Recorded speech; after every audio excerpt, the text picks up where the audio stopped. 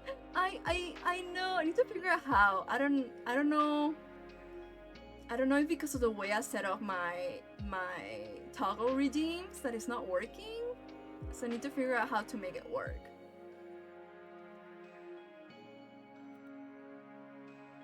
But yeah, for now it's not possible.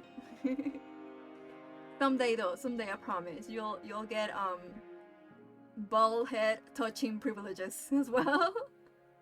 If we touch it, do we lose all our feathers? I wonder. The ball transfer? No, like a disease.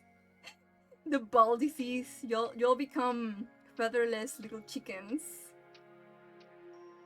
Ready to be fried in the pan. Molting. No. Now I wonder how Pojitos would look without the feathers. Oh my god. That will be a interesting sight.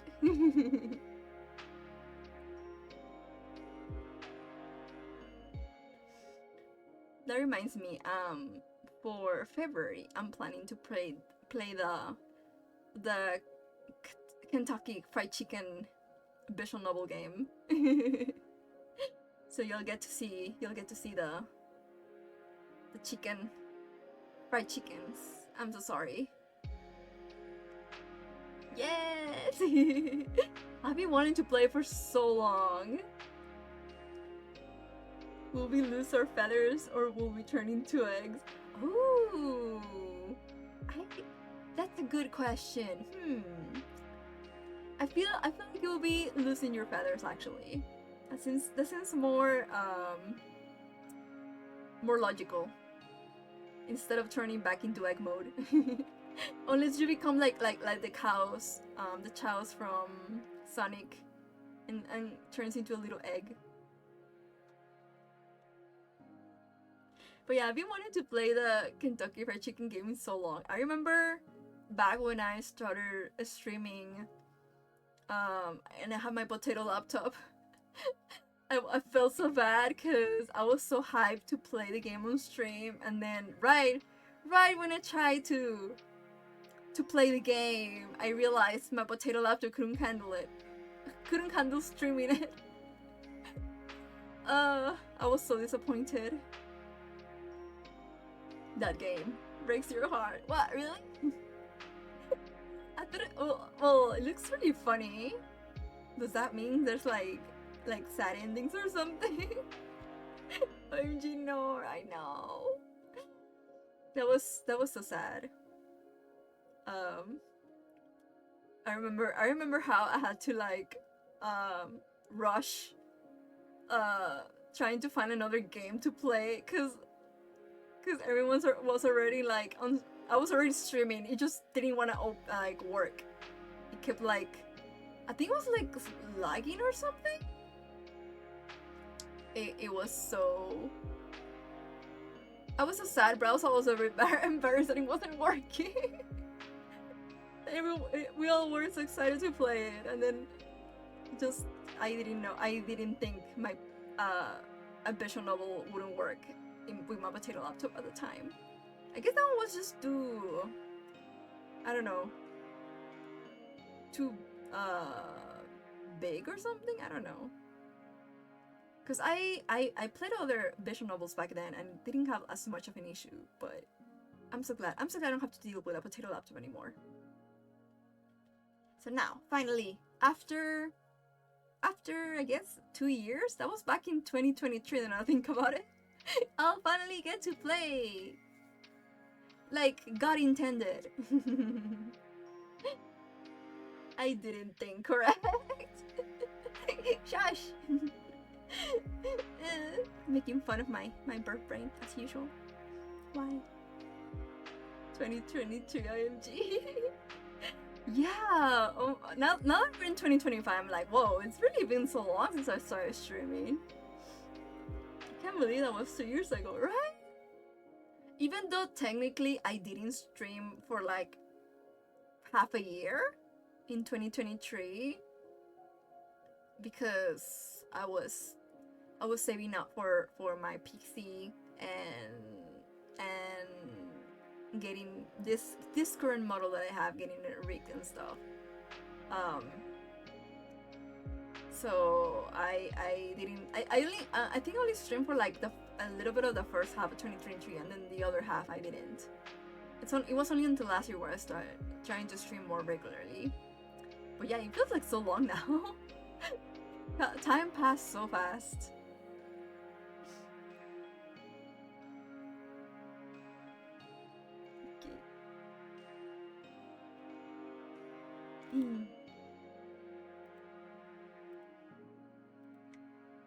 Yeah. Have so many things planned for February. I also have another game. Oh, since this obviously Valentine's, I wanna focus more on like romance games. There's also a jury romance game that I wanna play. I think it's called Seraphim Slum, something like that. It's a jury game with angels. So I'm also really looking forward to that one.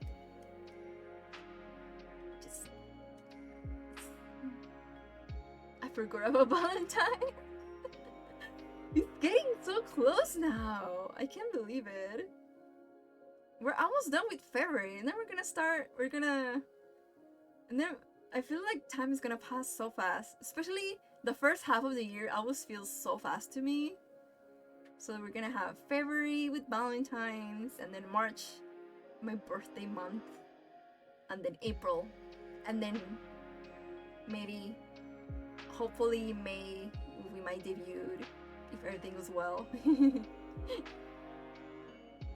It's all about February 15th when the chocolate is on sale. Yes! Exactly. Oh, looking forward for the candy. I want all the candy. Also when you get free candy from coworkers. That's also something I look forward to. Getting pastries and candy for myself. For real, yes. Wait, that's true. Also, February. Isn't February also when we get the tamales because of the Reyes Magos? I want my tamales. Waiting for that too.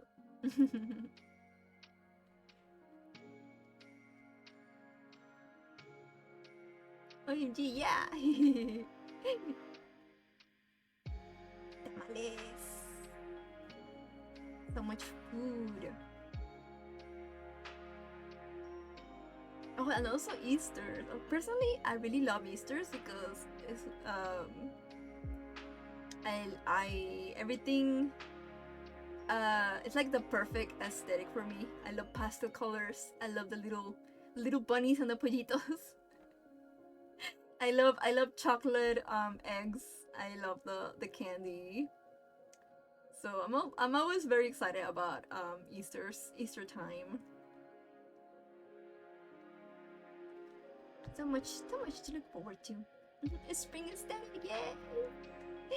Spring and autumn are like my favorite seasons, honestly.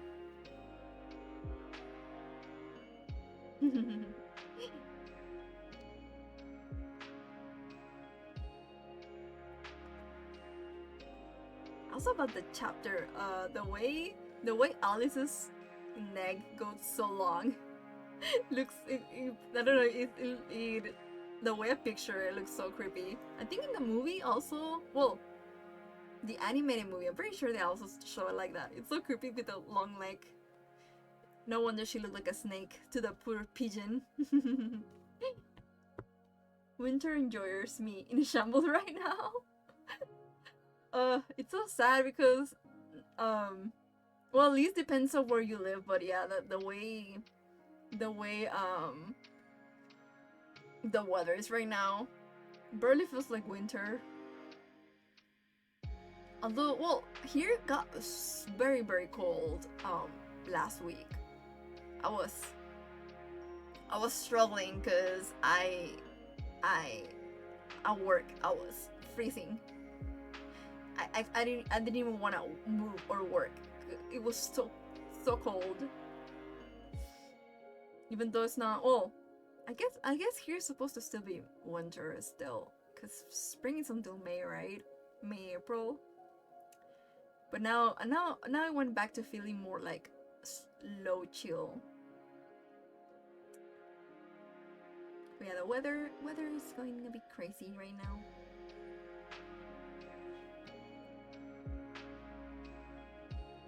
I'm trying to see how far are we. Oh, actually, we're like halfway done with the first part of the book. The Alice's Adventures in Wonderland. The second book is Through the Looking Glass. So we're almost we're good. We're good progress. It's still coming to an end soon. Global warming, give me back my coal. Global warming, why? So sad. I'm not ready for the weather to warm up. Let me be cold, please. Aww. Is it really is it actually like cold over there where you live then? Well, here I like cold weather, but not super cold, because then it's too much for me. But I like when it's like chilly, you know? Because I feel like it's perfect mood for getting a hot coffee and reading and stuff. So not too hot and not too cold. Because I also hate summer. I hate summer so much.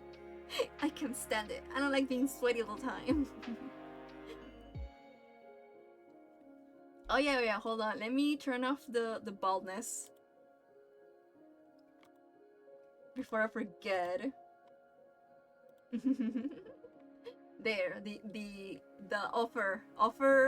bald offer is over for now. Yay! Thank you for the headband. Oops. Wait, were you trying to make me bald? Too late, too late. It's already gone. Right now I've got my fan on because it wasn't as cold today. I think it's gonna rain next week and the temperature will drop again. Oh, hopefully it's a bit more chilly for you then. Local angel has the sun. Yes I do. I like sun in a symbolic way, not in an actual feeling all the hot way. All the heat. No heat. I hate summer. Ugh, summer's the worst. The worst. Aw, the sitting pollitos are so cute. Season ranking: spring, winter, fall, summer. Yes. Well, personally for me is spring, fall, then winter, then summer. But I agree.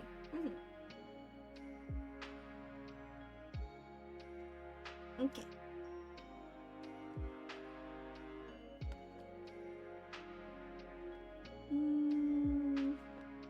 Oh, the illustration has a little frog this time. Cute. Okay. Now to the next chapter. Chapter I guess it's like 6. Chapter 6. Pig and Pepper. For a minute or two, she stood looking at the house and wondering what to do next, when suddenly a footman in livery came running out of the wood. She considered him to be a footman because he was in livery. Otherwise, judging by his face only, she would have called him a fish, and rapped loudly at the door with his knuckles. It was opened by another footman in livery, with a round face and large eyes like a frog, and both footmen, Alice noticed, had powdered hair that curled all over their heads. She felt very curious to know what it was all about, and crept a little way out of the wood to listen. The fish footman began by producing from under his arm a great letter, nearly as large as himself, and this he handed over to the other, saying in a solemn tone, "For the Duchess, an invitation from the Queen to play croquet." The frog footman repeated, in the same solemn tone, only changing the order of the words a little. "From the Queen, an invitation for the Duchess to play croquet." Then they both bowed low, and their curls got entangled together. Alice laughed so much at this that she had to run back into the wood for fear of their hearing her. And when she next peeped out, the fish footman was gone. The fish footman was gone, and the other was sitting on the ground near the door, staring stupidly up into the sky. Alice went timidly up to the door and knocked. "There's no sort of use in knocking," said the footman, "and that for 2 reasons. First, because I'm on the same side of the door as you are. Secondly, because you're making such a noise inside, no one could possibly hear you." And certainly there was a most extraordinary noise going on within, a constant howling and sneezing, and every now and then a great crash, as if a dish or kettle had been broken to pieces. "Please then," said Alice, "how am I to get in?" "There might be some sense in your knocking," the footman went on without attending to her. "If we had the door between us, for instance, if you were inside, you might knock, and I could let you out, you know." He was looking up into the sky all the time he was speaking, and this Alice thought decidedly uncivil. "But perhaps he can't help it," she said to herself. "His eyes are so very nearly at the top of his head. But at any rate, he might answer questions. How am I to get in?" she repeated aloud. "I shall sit here," the footman remarked, "till tomorrow." At this moment the door of the house opened, and a large plate came skimming out, straight at the footman's head. It just grazed his nose, and broke to pieces against one of the trees behind him. "Or next day, maybe," the footman continued in the same tone, exactly as if nothing had happened. How am I to get in? Asked Alice again, in a louder tone. Are you to get in at all? Said the footman. That's the first question, you know. It was, no doubt, only Alice did not like to be told so. It's really dreadful, she muttered to herself.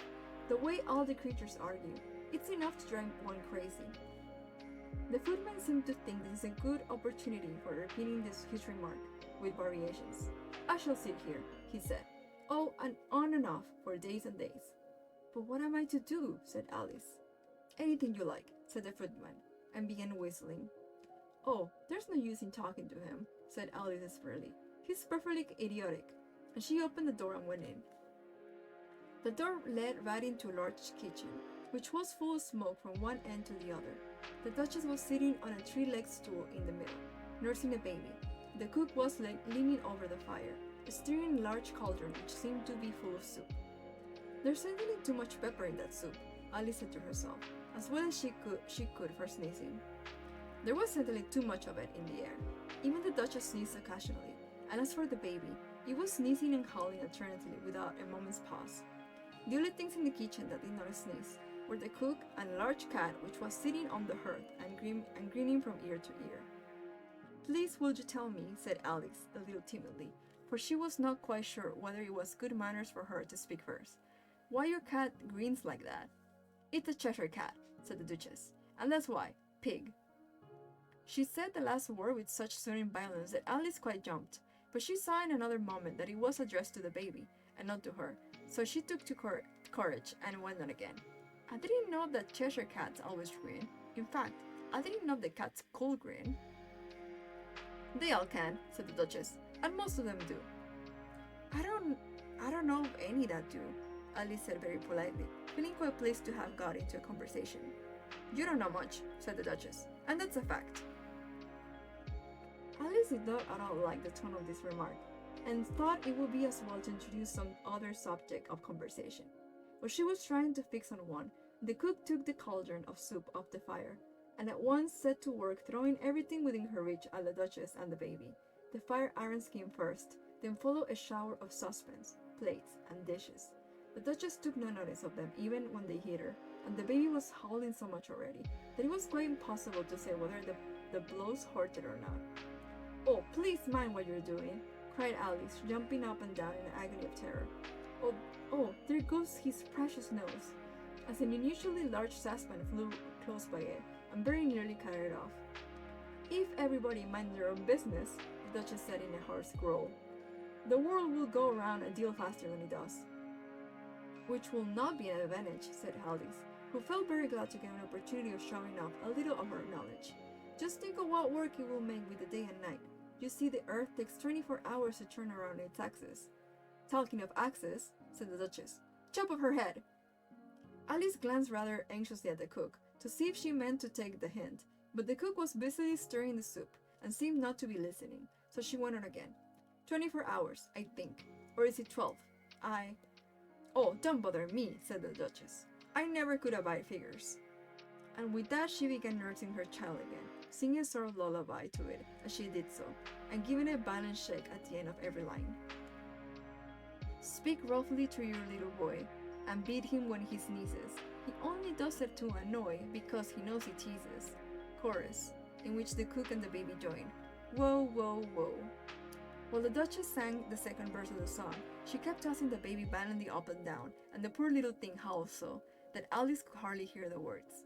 I speak severally to my boy, I beat him when he sneezes, for he can truthfully enjoy the pepper when he pleases.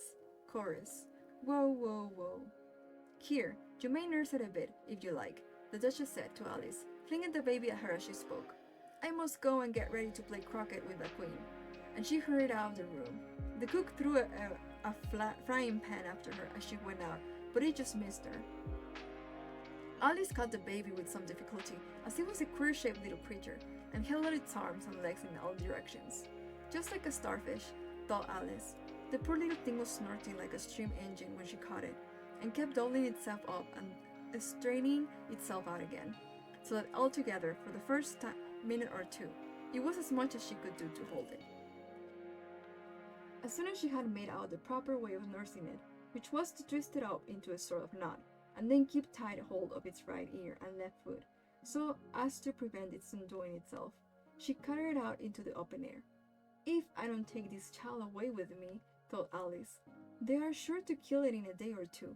Wouldn't it be murder to leave it behind? She said the last words aloud, and the little thing grunted in reply. It had left off sneezing by this time. Don't grunt, said Alice. That's not at all the proper way of expressing yourself.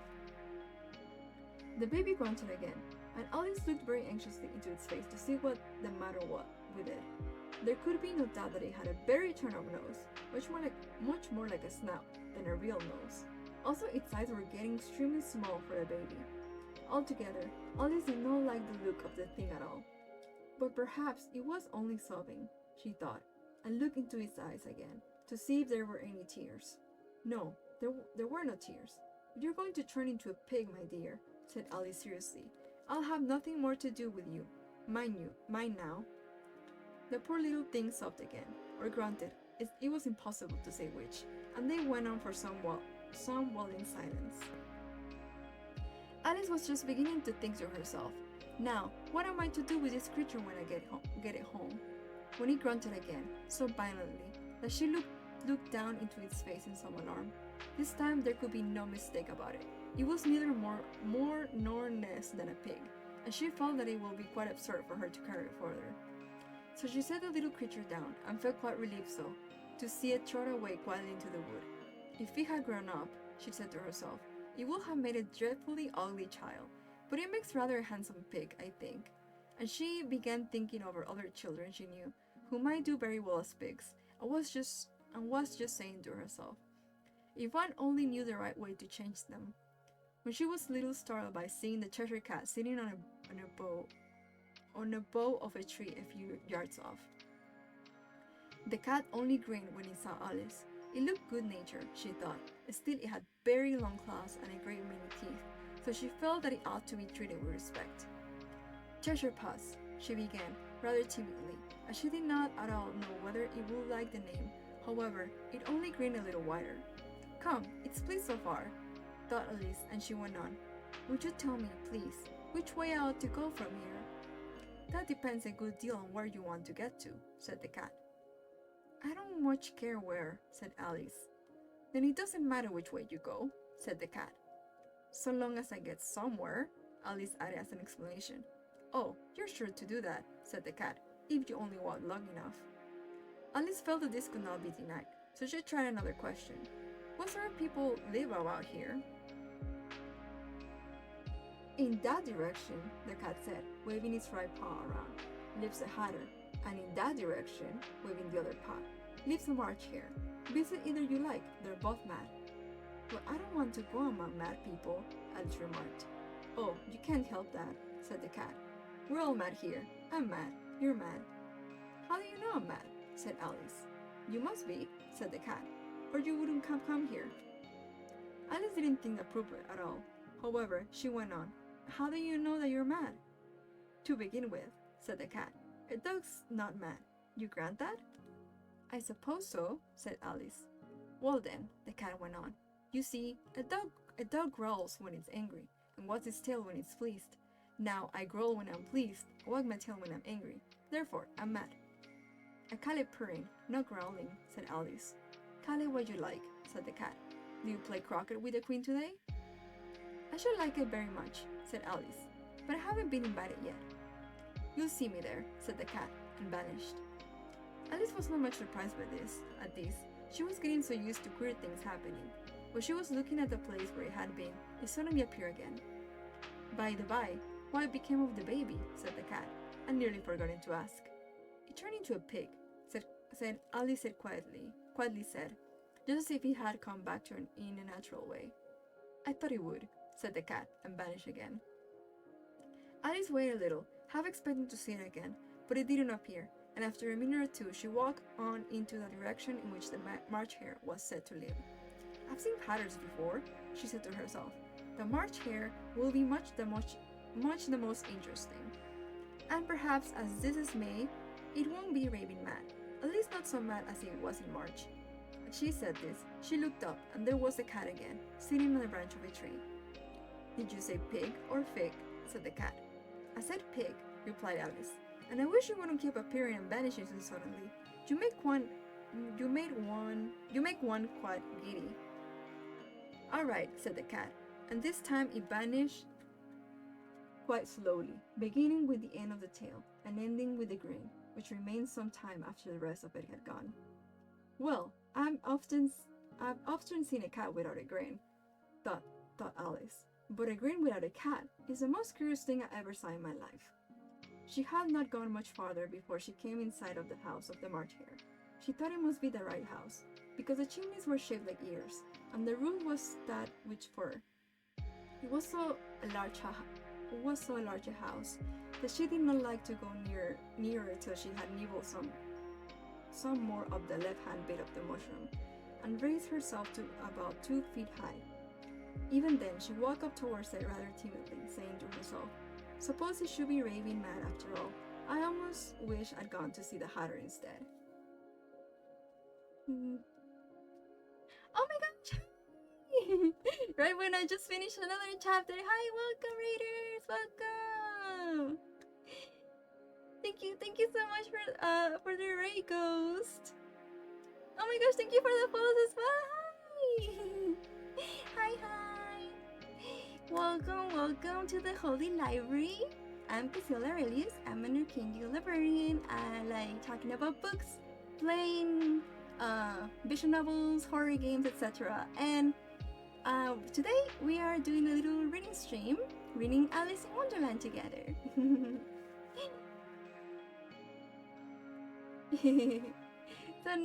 So nice to see y'all joining us tonight.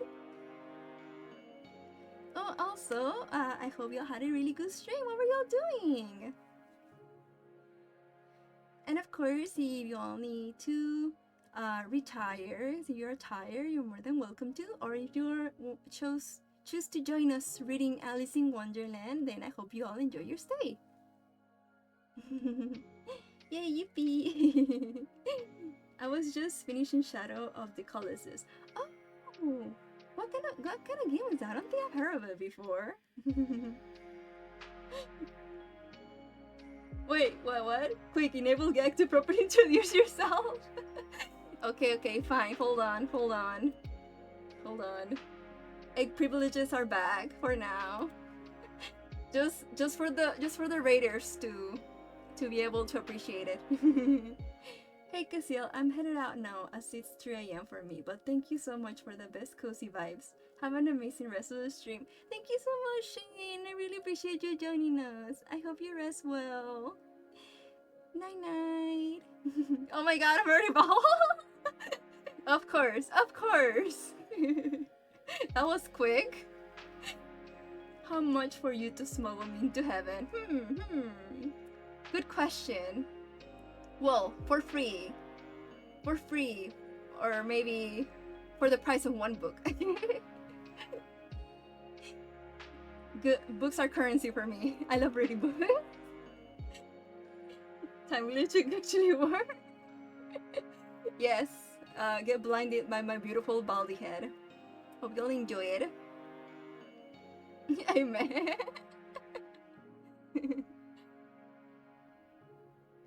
You got a deal. Yay! Good. My way of getting new books now.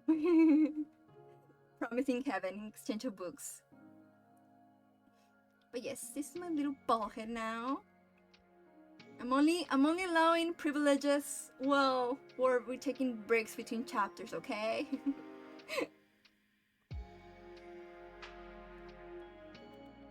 Then I have to.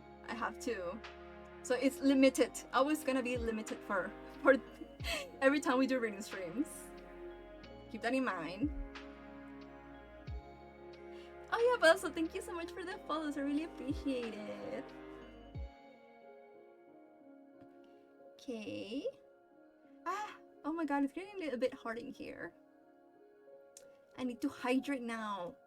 Need my water.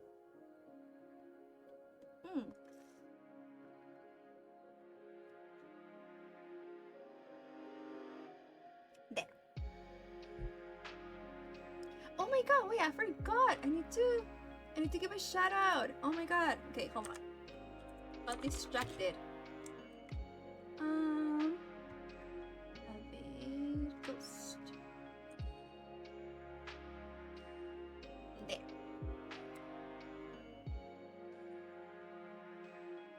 There. Shout out. Sorry, I almost forgot.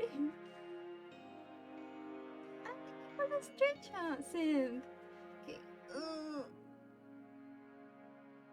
I do need to. Because every time I'm reading, I'm on my little shrimp position. Okay. Got it. There. Don't forget to stretch your bones. Yes, my old dusty bones. Because I'm an old angel. Thank you so much. You're welcome. And again, thank you so much for the raid. I really appreciate it. Thank you for the hydro emoji. Okay, also, more agua.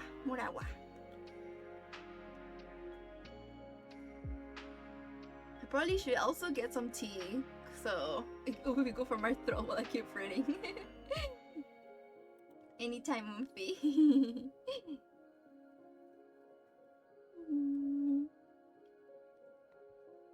Okay, so far we are on chapter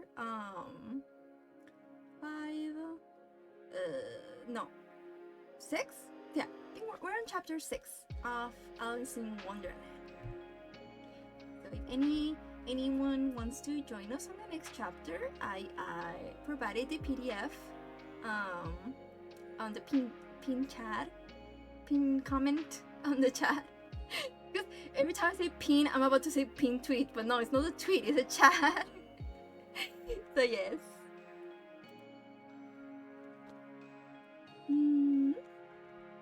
Right now we're finally on the part where Alice is about to meet the Mad Hatter. So I'm really excited because the Mad Hatter's always been one of my favorite characters.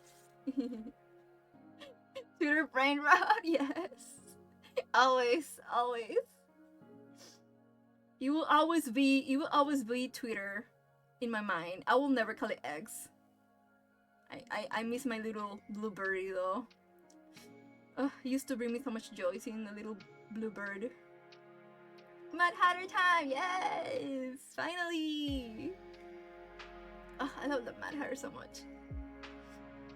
One of my OCs, one of my really old OCs, is inspired by the Mad Hatter, so it's always been like a character I really loved.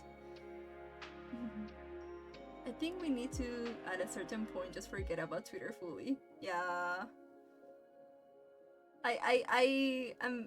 It's sad how Twitter has turned into. I miss the good old days. I haven't updated my app, so I still see the bluebird. Oh, that's so good. I'm so jealous of Jumonoji. Mine updates automatically, so I couldn't avoid it, unfortunately.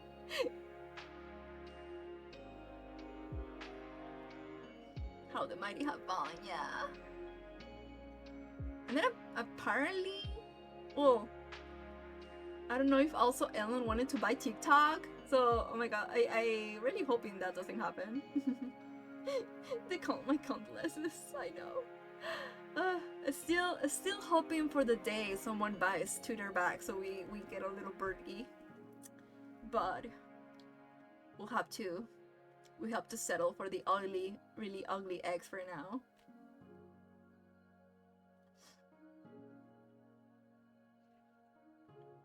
But yeah, I'm also glad we finally also got the Cheshire Cat.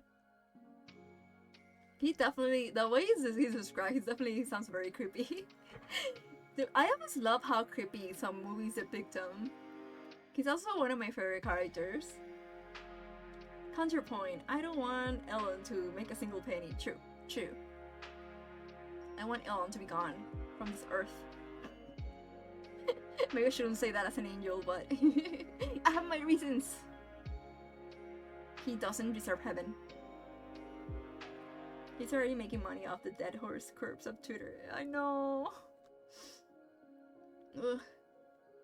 It's so I hate the way Twitter's now. It's like ads everywhere, bots everywhere. Like it used to not be like this. No, you're right. The count is angelic. Yay! wishing doom a bad human. Yes. That's my I'm not that's angelic from me, coming from me.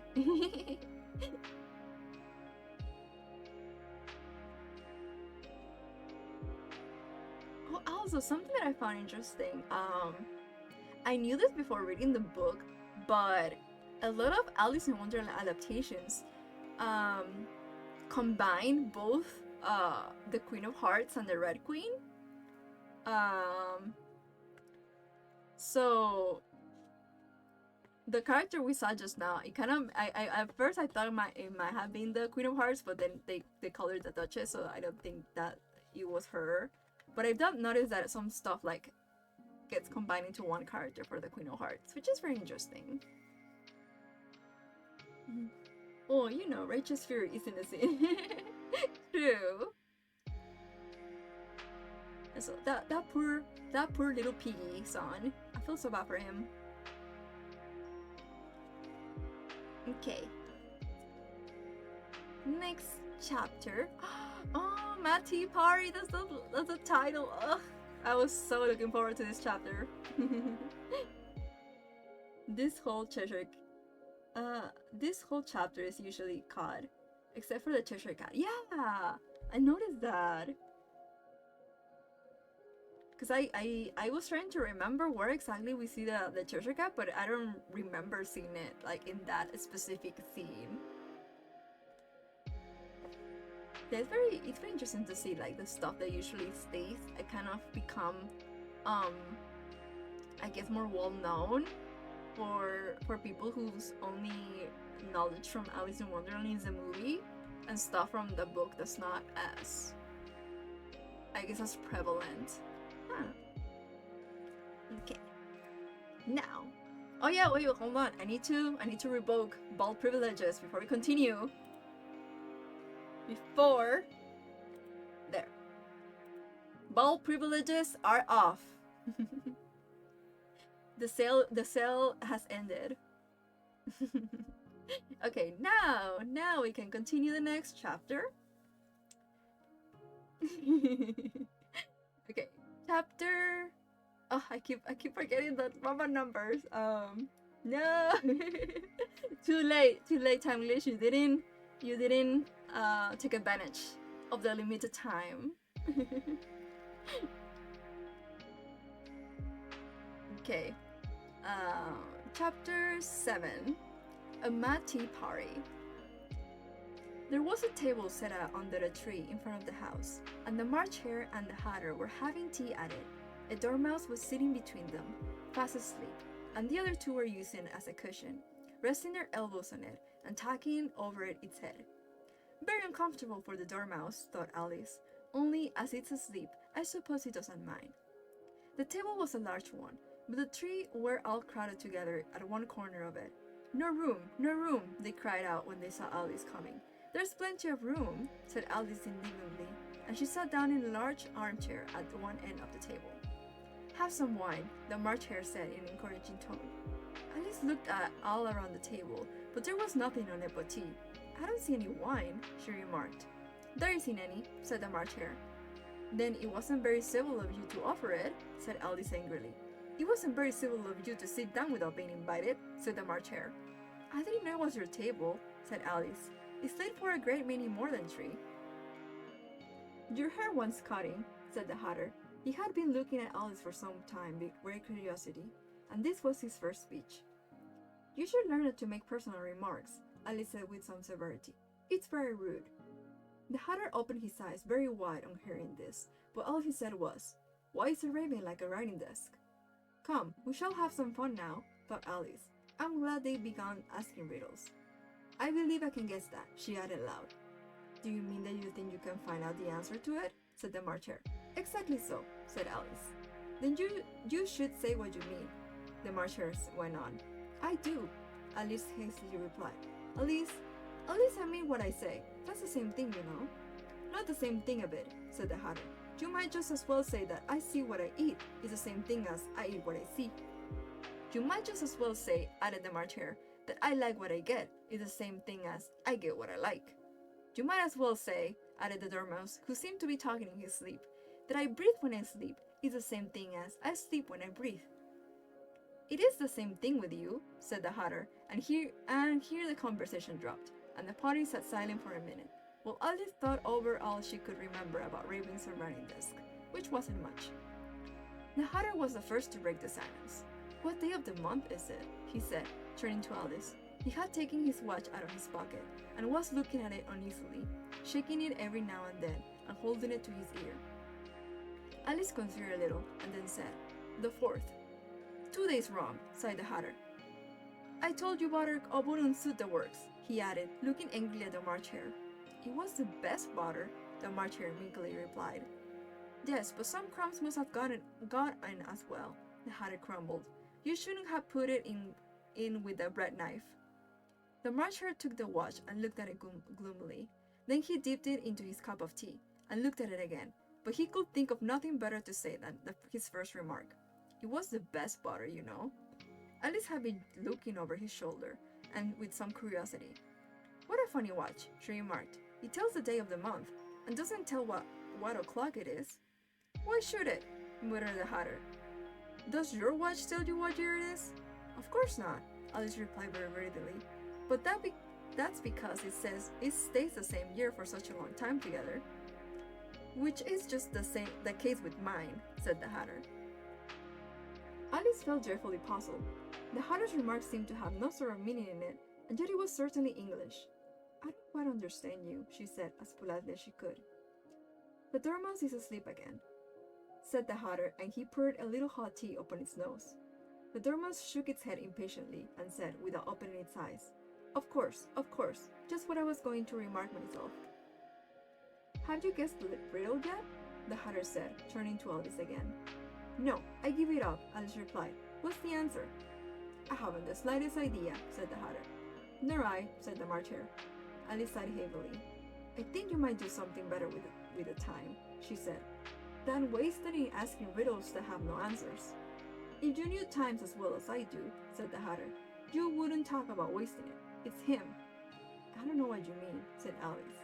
Of course you don't, the Hatter said, tossing his head contemptuously. I dare say you never even spoke up to time. Perhaps not, Alice cautiously replied, but I know I have to beat time when I learn music. Ah, that accounts for it, said the Hatter. He won't stand beating. Now, if you only kept on good terms with him, he'd do almost anything you like with the clock. For instance, suppose it were 9 o'clock in the morning, just time to begin lessons. You only have to whisper a hint to time, and round goes the clock in a twinkling. 1:30. Time for dinner. I only wish it was, the March Hare said to himself in a whisper. That would be grand, certainly, said Alice thoughtfully. But then, I shouldn't be hungry for it, you know. Not at first, perhaps, said the Hatter, but you could keep it to 1:30 as long as you liked. Is that the way you manage? Alice asked. The Hatter shook his head mournfully. Not I, he replied. We quarreled last March, just before he went mad, you know, pointing his teaspoon at the March Hare. It was at the great concert given by the Queen of Hearts, and I had to sing, Twinkle, twinkle, little bat, how I wonder where you are at. You know the song, perhaps? I heard something like it, said Alice. It goes on, you know, the Hatter continued, in this way. Up above the world you fly, like a tea tray in the sky. Twinkle, twinkle. Here the Dormouse shook itself and began singing in its sleep. Twinkle, twinkle, twinkle, twinkle. And went on so long that they had to pinch it to make it stop. Well, I hardly finished the first verse, said the Hatter, when the Queen jumped up and bawled out, He's smothering the time! Off with his head! How dreadfully savage! Exclaimed Alice. Ever since that, the Hatter went on in a mournful tone. He won't do a thing I ask. It's always 6 o'clock now. A bright idea came into Alice's head. Is that the reason so many things are put out here? She asked. Yes, that's it, said the Hatter with a sigh. It's always tea time, and we have no time to wash the things between whiles. Then you keep moving around, I suppose, said Alice. Exactly so, said the Hatter, as things get used up. What happens when you come to the beginning again? Alice ventured to ask. Suppose we change the subject, the Marcher interrupted, yawning. I'm getting tired of this. I vote the young lady tells us a story. I'm afraid I don't know one, said Alice, rather alarmed at the proposal. Then the Dormouse shall, they both cried. Wake up, Dormouse! And they pinched on both sides at once. The Dormouse slowly opened his eyes. I wasn't asleep, he said in a hoarse, feeble voice. I heard every word you fellows were saying. Tell us a story, said the March Hare. Yes, please do, pleaded Alice. And be quick about it, added the Hatter, or you'll be asleep again before it's done. Once upon a time there was 3 little sisters. Dormouse began in a great hurry, and their names were Elsie, Lassie, and Tilly, and they lived at the bottom of a well. What did they live on? Said Alice, who always took a great interest in questions of eating and drinking. They lived on treacle, said the Dormouse, after thinking a minute or two. They couldn't have done that, you know, Alice gently remarked. They had been ill. So they were, said the Dormouse. Very ill. Alice tried to fancy to herself what such an extraordinary ways of living would be like, but it puzzled her too much, so she went on. But why did they live at the bottom of a well? Take some more tea, the March Hare said to Alice, very earnestly. I have nothing yet, Alice replied in an offended tone, so I can't take more. You mean you can't take less, said the Hatter. It's better easy to make more than nothing. Nobody asked your opinion, said Alice. Who's making personal remarks now? The Hatter asked triumphantly. Alice did not quite know what to say to this, so she helped herself to some tea and bread and butter, and then turned to the Dormouse and repeated her question. Why did they live at the bottom of a well? The Dormouse again took a minute or two to think about it and then said, It was a trickle well. There's no such thing, Alice said. Alice was beginning very angrily, but the Hatter and the Marcher went shh, shh, and the Dormouse sulkily remarked, If you can be civil, you better finish the story for yourself. No, please go on, Alice said very humbly. I won't interrupt again. I dare say there may be one. One indeed, said the Dormouse indignantly. However, he consented to go on. And so these 3 little sisters, they were learning to draw, you know. And what did they draw? Said Alice, quite forgetting her promise. Treacle, said the Dormouse, without considering at all this time. I want to clink up, interrupted the Hatter. Let's all move one place on. He moved on as he spoke, and the Dormouse followed him. The Marcher moved into the Dormouse's place, and Alice rather unwillingly took the place of the March Hare. The Hatter was the only one who got any advantage from the change, and Alice was a good deal worse off than before, as the March Hare had just upset the milk jug into his place. Alice did not wish to offend the Dormouse again, so she began very cautiously. But I don't understand. Where did they draw the treacle from? You can't draw water out of a water well, said the Hatter. So I should think you could draw treacle out of a treacle well. Eh, stupid? But they were in the well, Alice said to the Dormouse, not choosing to notice this last remark. Of course they were, said the Dormouse. Well in. This answer so confused poor Alice that she let the Dormouse go on for some time without interrupting it. They were learning to draw. The Dormouse went on, yawning and rubbing its eyes, for it was getting very sleepy. And they drew all manner of things, everything that begins with an M. Why with an M? Said Alice. Why not? Said the March Hare. Alice was silent. The Dormouse had closed his eyes by this time, and was going off into a doze. But, on being pinched by the Hatter, it woke up again with a little shriek, and went on. That begins with an M, such as mousetraps, and the moon, and memory, and muchness. You know, you say things are much of a muchness. Did you ever see such a thing as a drawing of a muchness? Really, now you ask me, said Alice, very much confused. I don't think... Then you shouldn't talk, said the Hatter. This piece of rudeness was more than Alice could bear. She got up in great disgust, and walked off.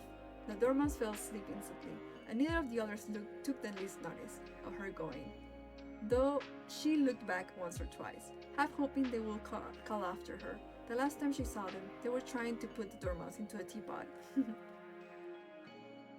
At any rate, I'll never go there again, said Alice as she picked her way through the wood. It's the stupidest tea party I ever was at in all my life. Just as she said this, she noticed that one of the trees had a door leading right into it.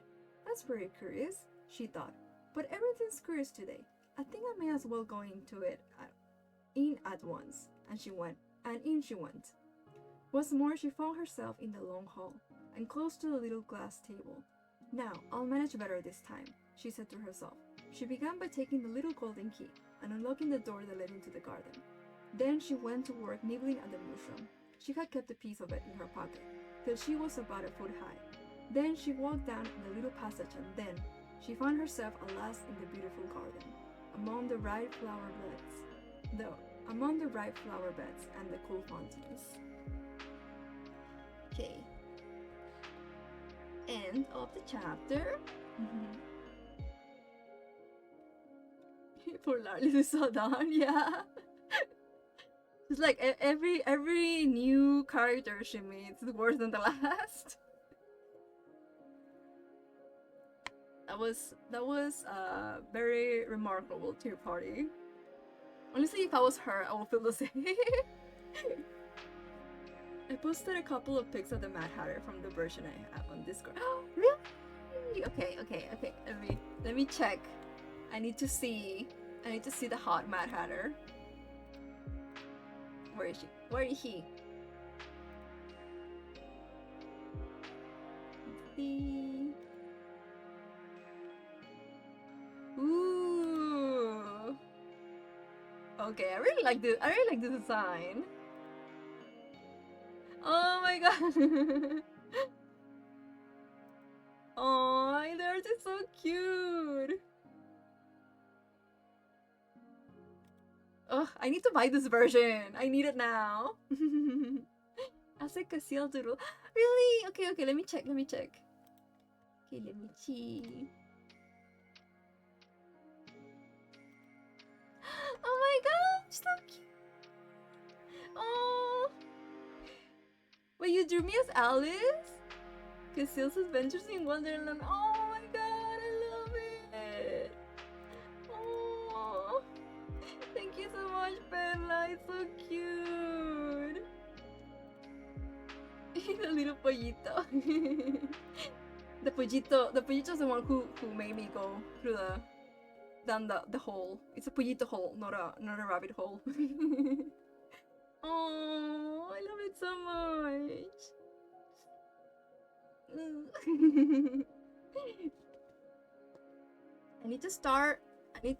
Well, I do have a printer, but I don't have it. I don't have any colors, but I need to start printing every single art that you all made of me, so I can have it in the walls of the whole library, because I love seeing all the art.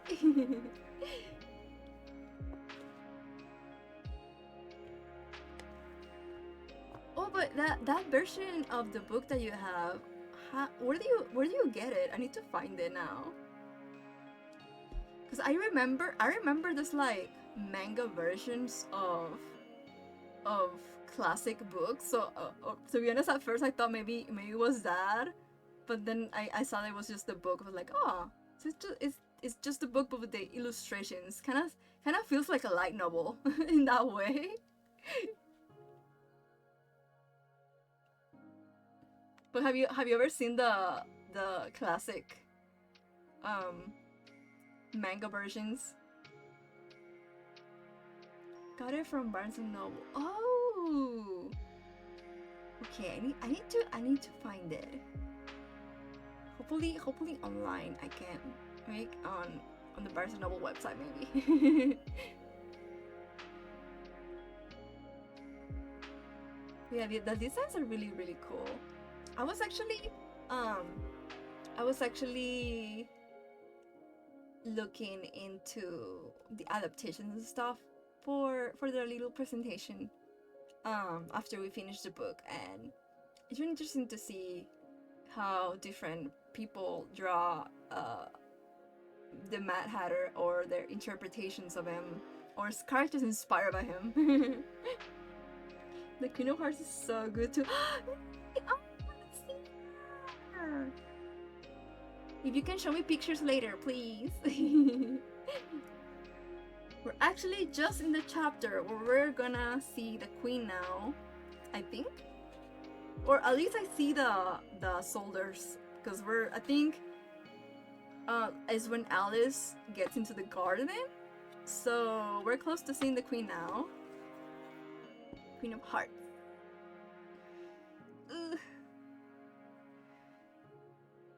This chair is getting a bit uncomfortable after a while. Okay. Okay, before we continue, I'm gonna go get some tea for my throat. Cause I'm starting I feel like I'm starting to struggle already with the reading. So my pollitos, please behave at the library while I'm gone, please. No setting bombs. I am watching you with my biblically accurate many eyes, okay? Bomb time, of course.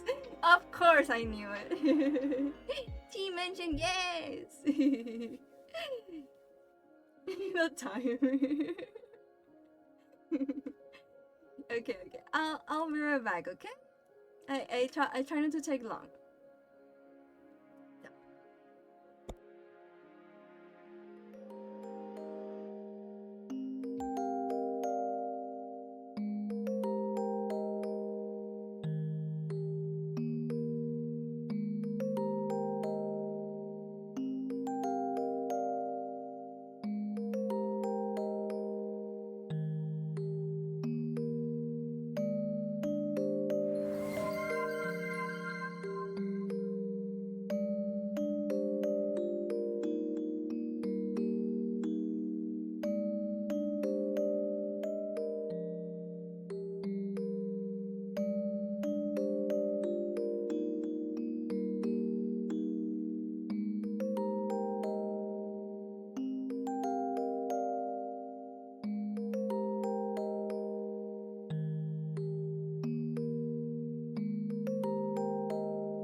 behave?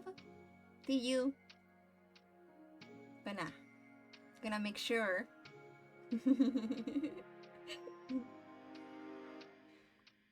I got to head out, but I hope everyone else has a good stream. Oh, good night. Thank you so much for stopping by. I hope you sleep well. Oh my, he returns. Yes, I am here. I'm always here. What's it called? Omnipresent, like God. Oh, so thank you so much for the follow, Sako. Thank you for joining the vlog. Welcome. Okay, I got my tea. I got banana bread and another pastry, so I can pretend I'm having my own little tea party.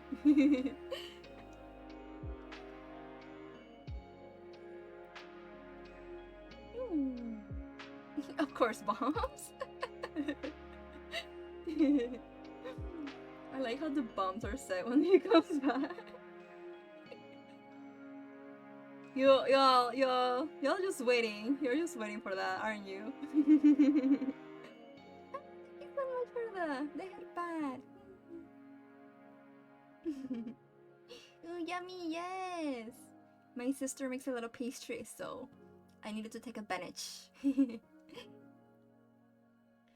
And of course, tea parties make me crave for something sweet.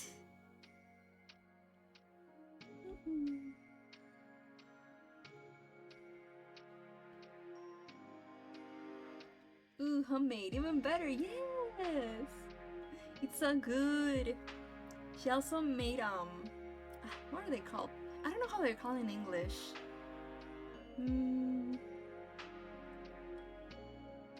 There's another pastry that I really like. So I have that and the banana bread. Almost done with my assignment. Oh, really? Soon. You can do it, Monoji. Keep going.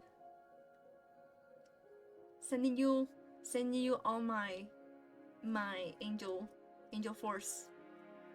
So you can finish it. Added Alice's sister on Discord, bro. How cute she is.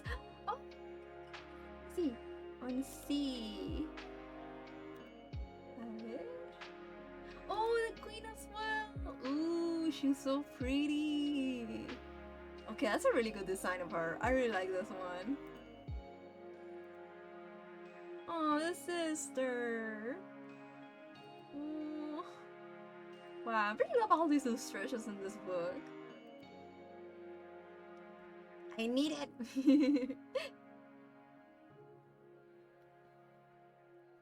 Okay, before we continue, let me just eat a little bit of my pastries so I don't get hungry like you usually do during stream.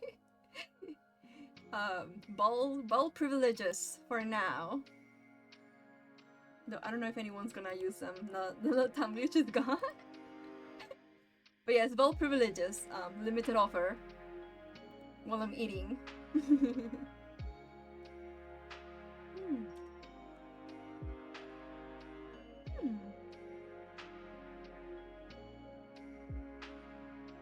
Yummy.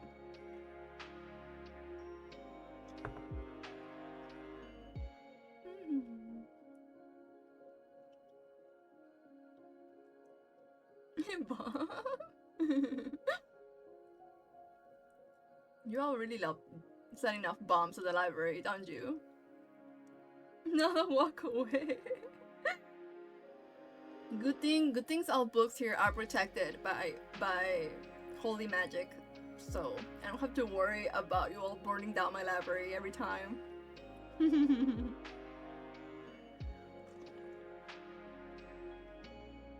To VH, I want to try making cookies.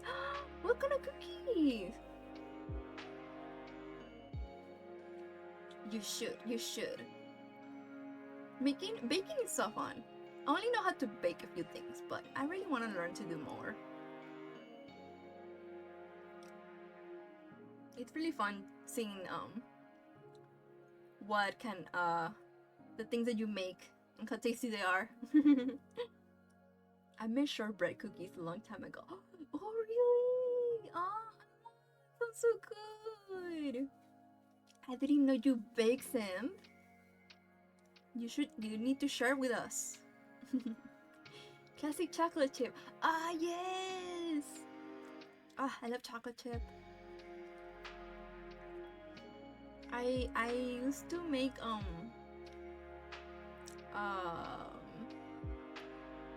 what's it called? Oatmeal chocolate chip cookies with my family. I really miss those because they were so good.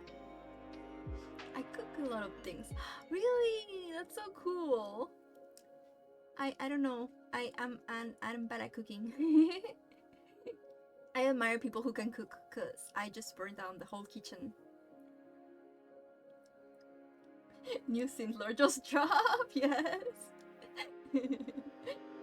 Shortbread just uses flour, sugar, and butter. Oh, I should try that sometime.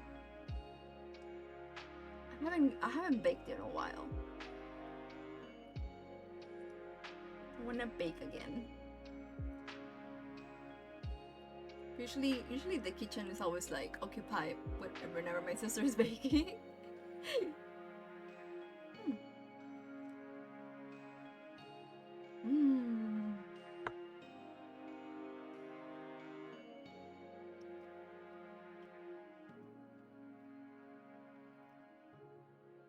Oh, the banana bread is so good.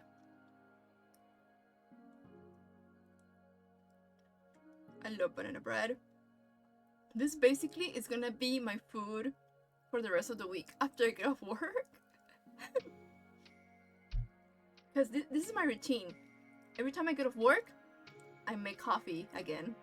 Because I always drink coffee during work. So I have 2 cups a day. I make coffee, I get a snack, and then I watch something. I guess on Netflix or something.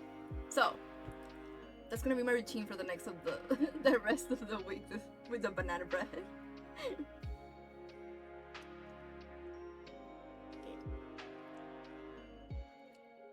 Gonna drink more tea and then we can continue. Saku-chan cooks too. Really? What can you cook? I need to learn to actually cook. I want to learn to make tamales. That's my first on the list of things I want to learn to cook. Because I don't know how to cook at all except for like really simple stuff. Like eggs.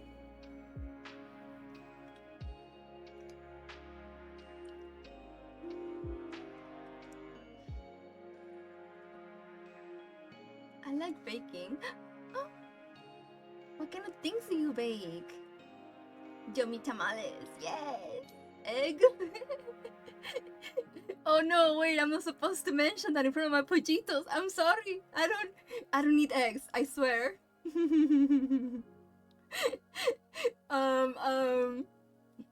Erase that from your memories, pollitos. I swear I don't need your fellow brothers and sisters.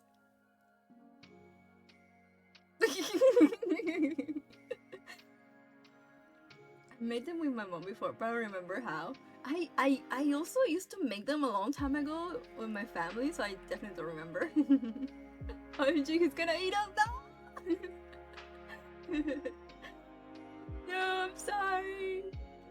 I swear, I don't need eggs. I definitely don't need fried chicken. I'm not lying.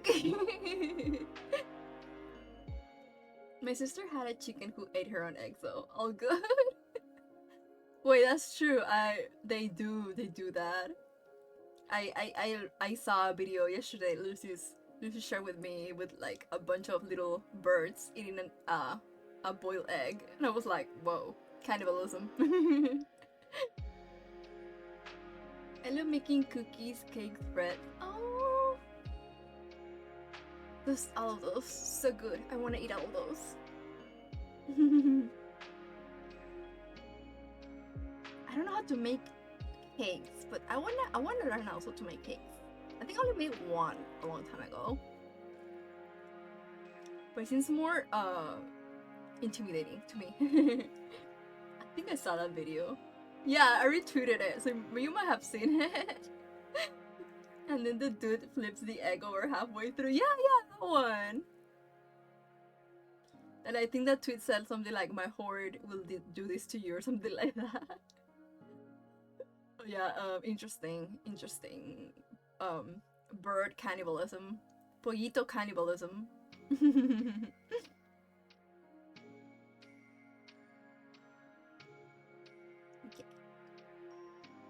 Okay. Now we can continue to next chapter, okay? One more sip of my tea, though. My throat needs it.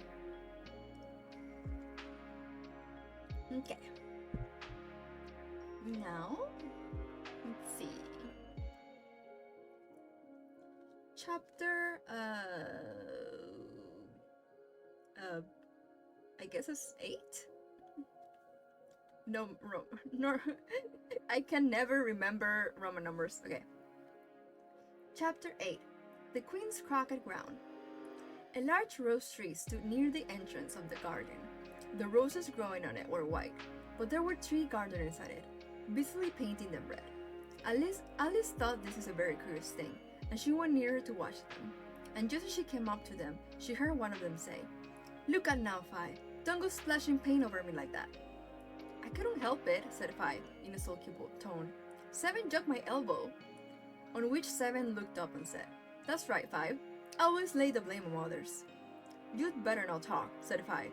"I heard the Queen say only yesterday you deserve to be beheaded." "What for?" said the one who had spoken first. "That's none of your business, too," said Seven. "Yes, it is his business," said Five, "and I'll tell him. It was for bringing the cooked tulip roots instead of onions." Seven flung down his brush and had just begun. Well, of all the unjust things, when his eye chanced to fall upon Alice as she stood watching them, and he checked himself suddenly. The others looked round also, and all of them bowed low. "Will you tell me," said Alice a little timidly, "why you're painting those roses?" Five and Seven said nothing, but looked at Two. Two began in a low voice. "Why, the fact is, you see, miss, this here ought to have been a red rose tree, and we put a white one in by mistake, and if the Queen was to find it out, we should all have our heads cut off, you know. So you see, miss, we're doing our best afore she comes to." At this moment Five, who had been anxiously looking across the garden, called out, "The Queen! The Queen!" And the 3 gardeners instantly threw themselves flat upon their faces. There was a sound of many footsteps, and Alice looked around, eager to see the Queen. First came 10 soldiers carrying clubs. These were all shaped like the 3 gardeners, oblong and flat, with their hands and feet at the corners. Next, the 10 courtiers. These were ornamented all over with diamonds, and walked 2 on 2, as the soldiers did. After this came the royal children. There were 10 of them, and the little deers came jumping merrily along, hand in hand, in couples. They were all ornamented with hearts. Next came the guests, mostly kings and queens, and among them Alice recognized the White Rabbit. He was talking in a hurried, nervous manner, smiling at everything that was said, and went by without noticing her. Then followed the naval carts, carrying the king's crown on a crimson velvet cushion, and last of all this grand procession came the king and the Queen of Hearts. Alice was rather doubtful whether she ought not to lie down on her face like the 3 gardeners, but she could not remember ever having heard of such a rule at processions. And besides, what would be the use of a procession, thought she, if people had all to lie down upon their faces, so they couldn't see it? So she stood still where she was and waited. When the procession came opposite to Alice, they all stopped and looked at her, and the Queen said severely, "Who is this?" She said it to the naval hearts, who only bowed and smiled in reply. "Idiot," said the Queen, tossing her head impatiently, and turning to Alice, she went on. "What's your name, child?" "My name is Alice, so please, your Majesty," said Alice very politely, but she added to herself, "Why, they're only a pack of cards after all." I needn't be afraid of them. And who are these? Said the queen, pointing to 3 gardeners who were lying round the rose tree. For, you see, as they were lying on their faces, and the pattern on their backs was the same as the rest of the pack, she could not tell whether they were gardeners or soldiers or courtiers or 3 of her own children. How should I know? Said Alice, surprised at her own courage. It's no business of mine.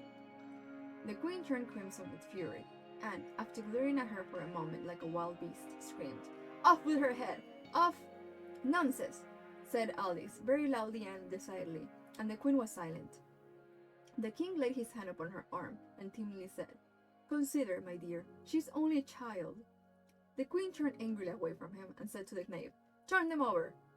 The knave did so, very carefully, with one foot. Get up, said the queen, in a shrill, loud voice, and the 3 gardeners instantly jumped up and began bowing to the queen, the king, the queen, their royal children, and everybody else. Leave off that, screamed the queen. You make me giddy. And then, turning to the rose tree, she went on, What have you been doing here? May it please your majesty, said Tu, in a very humble tone, going down on one knee as he spoke. We were trying... I see, said the queen, who had meanwhile been examining the roses. Off with her head! And the procession moved on, 3 of the soldiers remaining behind to execute the unfortunate gardeners, who ran to Alice for protection. You shouldn't be beheaded, said Alice, and she put them into a large flower pot that stood near. The 3 soldiers wandered about for a minute or 2, looking for them, and then quietly marched off after the others. Are their heads off? Shouted the queen. Their heads are gone, if it please your majesty, the soldiers shouted in reply. That's right, shouted the queen. Can you play croquet? The soldiers were silent and looked at Alice, as the question was eminently meant for her. Yes, shouted Alice. Come on then, roared the queen, and Alice joined the procession, wondering very much what will happen next. It's a very fine day, said a timid voice at her side. She was walking by the white rabbit, who was peeping anxiously into her face. Very, said Alice. Where's the Duchess? Hush, hush, said the rabbit in a low, hurried tone. He looked anxiously over his shoulder as he spoke, and then raised himself up on tiptoe, put his mouth close to her ear, and whispered, She's under sentence of execution. What for? Said Alice. Did you say, what a pity? The rabbit asked. No, I didn't, said Alice. I don't think it's all a pity. I said, what for? She boxed the queen's ears. The rabbit began. Alice gave a little scream of laughter. Oh, hush, the rabbit whispered in a frightened tone. The queen will hear you. You see, she came rather late. And the queen said, Get on your places, shouted the queen in a voice of thunder. And people began running about in all directions, tumbling up against each other. However, they got settled down in a minute or 2, and the game began. Alice thought she had never seen such a curious croquet ground in her life. It was all ridges and furrows. The balls were live hedgehogs, the mallets live flamingos, and the soldiers had to double themselves up and stand on their hands and feet to make the arches. The chief difficulty Alice found at first was in managing her flamingo. She succeeded in getting its body tucked away, comfortably enough, under her arm, with its legs hanging down, but generally, just she had got its neck nicely straightened out, and was going to give the hedgehog a blow with its head, it would twist itself round and look up in her face, with such a puzzled expression that she could only help bursting out laughing. And when she had got its head down, and was going to begin again, it was very provoking to find that the hedgehog had unrolled itself, and was in the act of crawling away. Besides all this, there was generally a ridge or furrow in the way wherever she wanted to send the hedgehog to, and as the doubled-up soldiers were always getting up and walking off to other parts of the ground, Alice soon came to the conclusion that it was a very difficult game indeed. The players all played at once without waiting for turns, quarreling all the while, and fighting for the hedgehogs, and in a very short time, the queen was in a furious passion, and went stamping about and shouting, "Off with his head!" or "Off with her head!" about once a minute. Alice began to feel very uneasy. To be sure, she had not as yet had any dispute with the queen, but she knew that it might happen any minute. And then, thought she, what will become of me? They're dreadfully fond of beheading people here. The great wonder is that there's anyone left alive. She was looking about for some way of escape, and wondering whether she could get away without being seen, when she noticed a curious appearance in the air. It puzzled her very much at first, but after watching it a minute or two, she made it out to be a green, and she said to herself, "It's the Cheshire Cat. Now I shall have somebody to talk to." "How are you getting on?" said the cat, as soon as there was mouth enough for it to speak with. Alice waited till the eyes appeared and then nodded. "It's no use speaking to it," she thought, "till its ears have come, or at least one of them." In another minute the whole head appeared, and then Alice put down her flamingo and began an account of the game, feeling very glad she had someone to listen to her. The cat seemed to think that there was enough of it now inside, and no more of it appeared. "I don't think they'll play fair at all. They play at all fairly," Alice began, in rather a complaining tone. "And they'll quarrel so dreadfully one can hear oneself speak. And they don't seem to have any rules in particular. At least, if there are, nobody attends to them. And you have no idea how confusing it is, all the things being alive. For instance, there's the arc I've got to go through next, walking about at the other end of the ground, and I should have cracked the queen's hedgehog just now. Only ran away when he saw mine coming." "How do you like the queen?" said the cat in a low voice. Not at all," said Alice. "She's extremely—" Just then she noticed that the queen was close behind her, listening, so she went on, "Likely to win. That is it's hardly worthwhile finishing the game." The queen smiled and passed on. "Who are you talking to?" said the king, going up to Alice and looking at the cat's head with great curiosity. "It's a friend of mine, a Cheshire Cat," said Alice. "Allow me to introduce it." "I don't like the look of it at all," said the king. "However, he may kiss my hand if he likes." "I'd rather not," the cat remarked. "Don't be impertinent," said the king, "and don't look at me like that." He got behind Alice as he spoke. "A cat may look at a king," said Alice. "I've read that in some book, but I don't remember where." "Well, it must be removed," said the king very decidedly, and he called to the queen, who was passing at the moment. "My dear, I wish you will have this cat removed."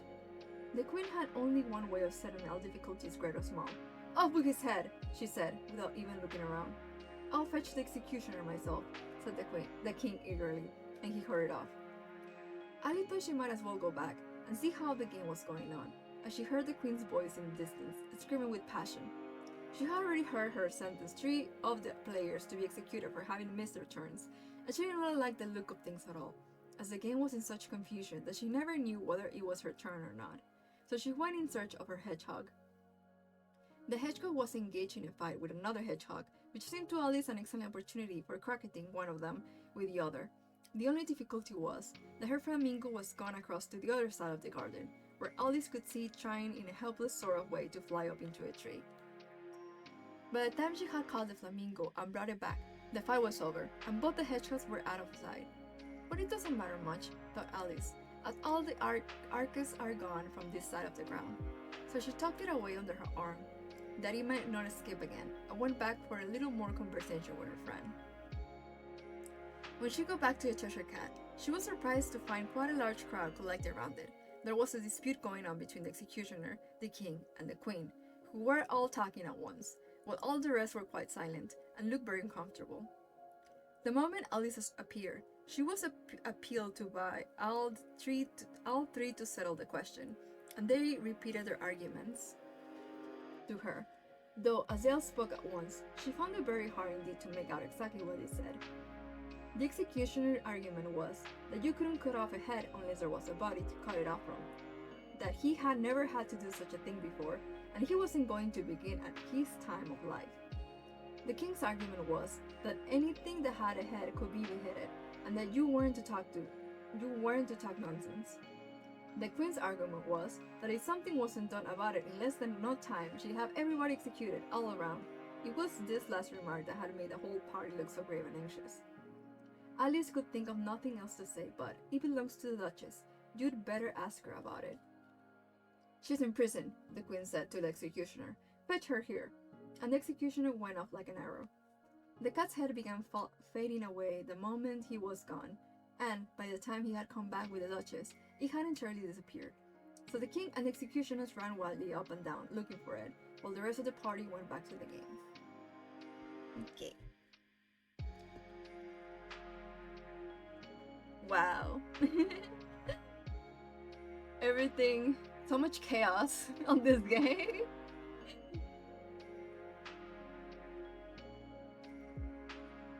It's so funny. It's so funny to see the way they play, and they have no idea what's going on. And the queen just make one. Why is the queen just wants to execute everyone though?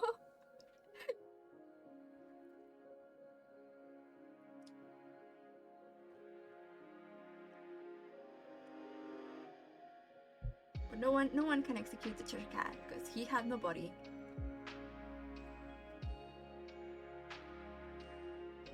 It's very funny. This is definitely also a part that I remember from the animated movie. So it's easier to picture what's going on.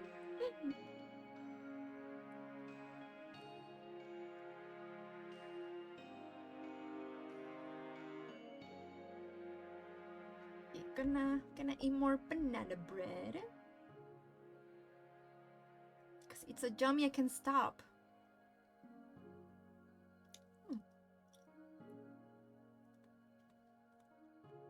It's banana bread, but it has chocolate chips.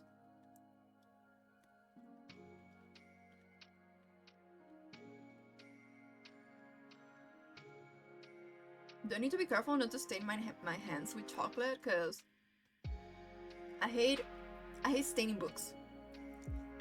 It's one of my biggest fears, is staining a book.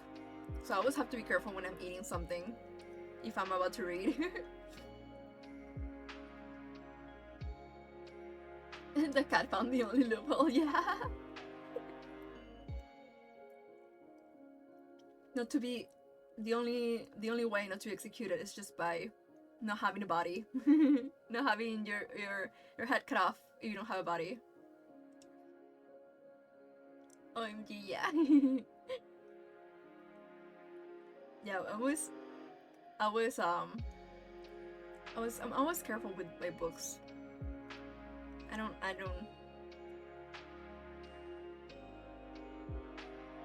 don't like any stains on them. I like to eat while reading, but it's so risky. Yeah. Way too risky. So I always have to make sure to have my hands very, very clean if I'm about to touch a book.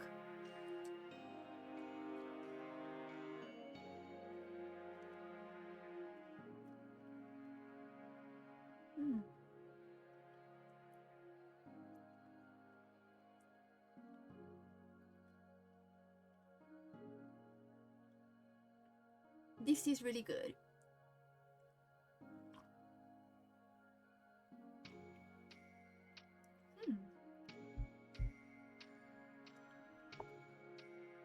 How close are we to the ending on this one? Honestly, I don't think we'll be able to finish both books today like I originally thought we could.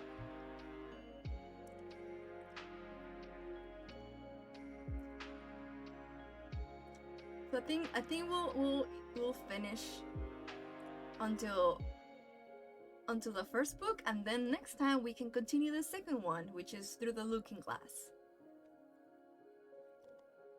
Which is the one that's usually, I've noticed, is the one that's usually not adapted as much in comparison with the first one. That's why it's a common misconception that the book is just the first part.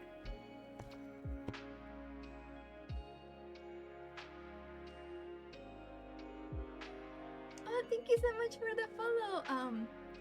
Wait, I can't even pronounce your name. Cassiel? Thank you for joining the vlog. I don't trust myself not to accidentally stain the pages, so I refrain from eating when I read. I same. I'm breaking my rule right now just because I get hungry during stream, but usually I try not to ever eat while I'm reading. I hardly remember what happens in the second one. Me too. Cause I think the only adaptation I've watched of the second one Um. Oh wait, did you even watch it? I know.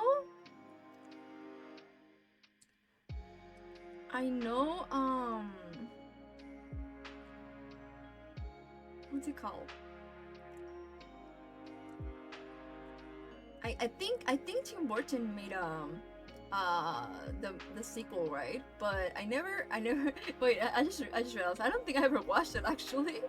I don't think I know anything about the second part.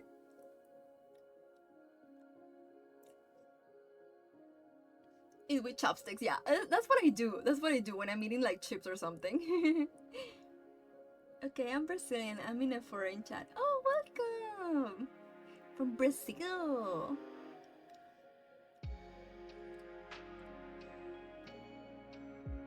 Also, I love King so much that I forget to eat whenever I got. I get you. I get you. I remember that one time I had my snacks already when during stream when we were playing a game and I completely forgot my snacks. I've seen people do that with chips. Yeah,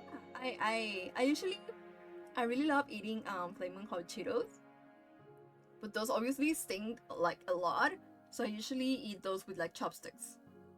Also, I don't know. I guess in general because I have that, what's it called? I've trained myself in trying to never have my hands stain, both because of when I used to draw more traditionally, when I used to sketch a lot, and also because of books. So even when I'm not about to read something, I'm always trying to keep my hands clean when I'm eating like snacks or something. Just for the possibility I might pick a book. So I didn't stain it. How many chapters do we have left on this one? But yeah, definitely the second book we're gonna have to leave that for next time. So that means my little presentation probably.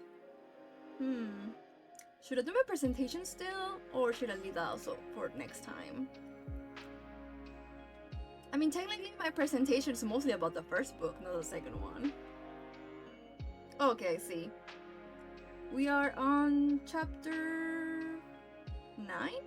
Wait, no.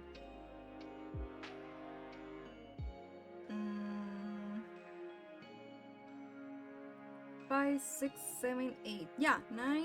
We're in chapter 9. 9, 10, 11, 12. There's 12 chapters, so we have like a 1, 2, 3, 4 more chapters, and then we'll be done.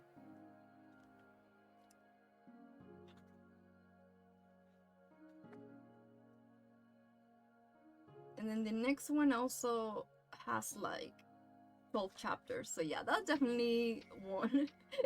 we can finish that in just one stream.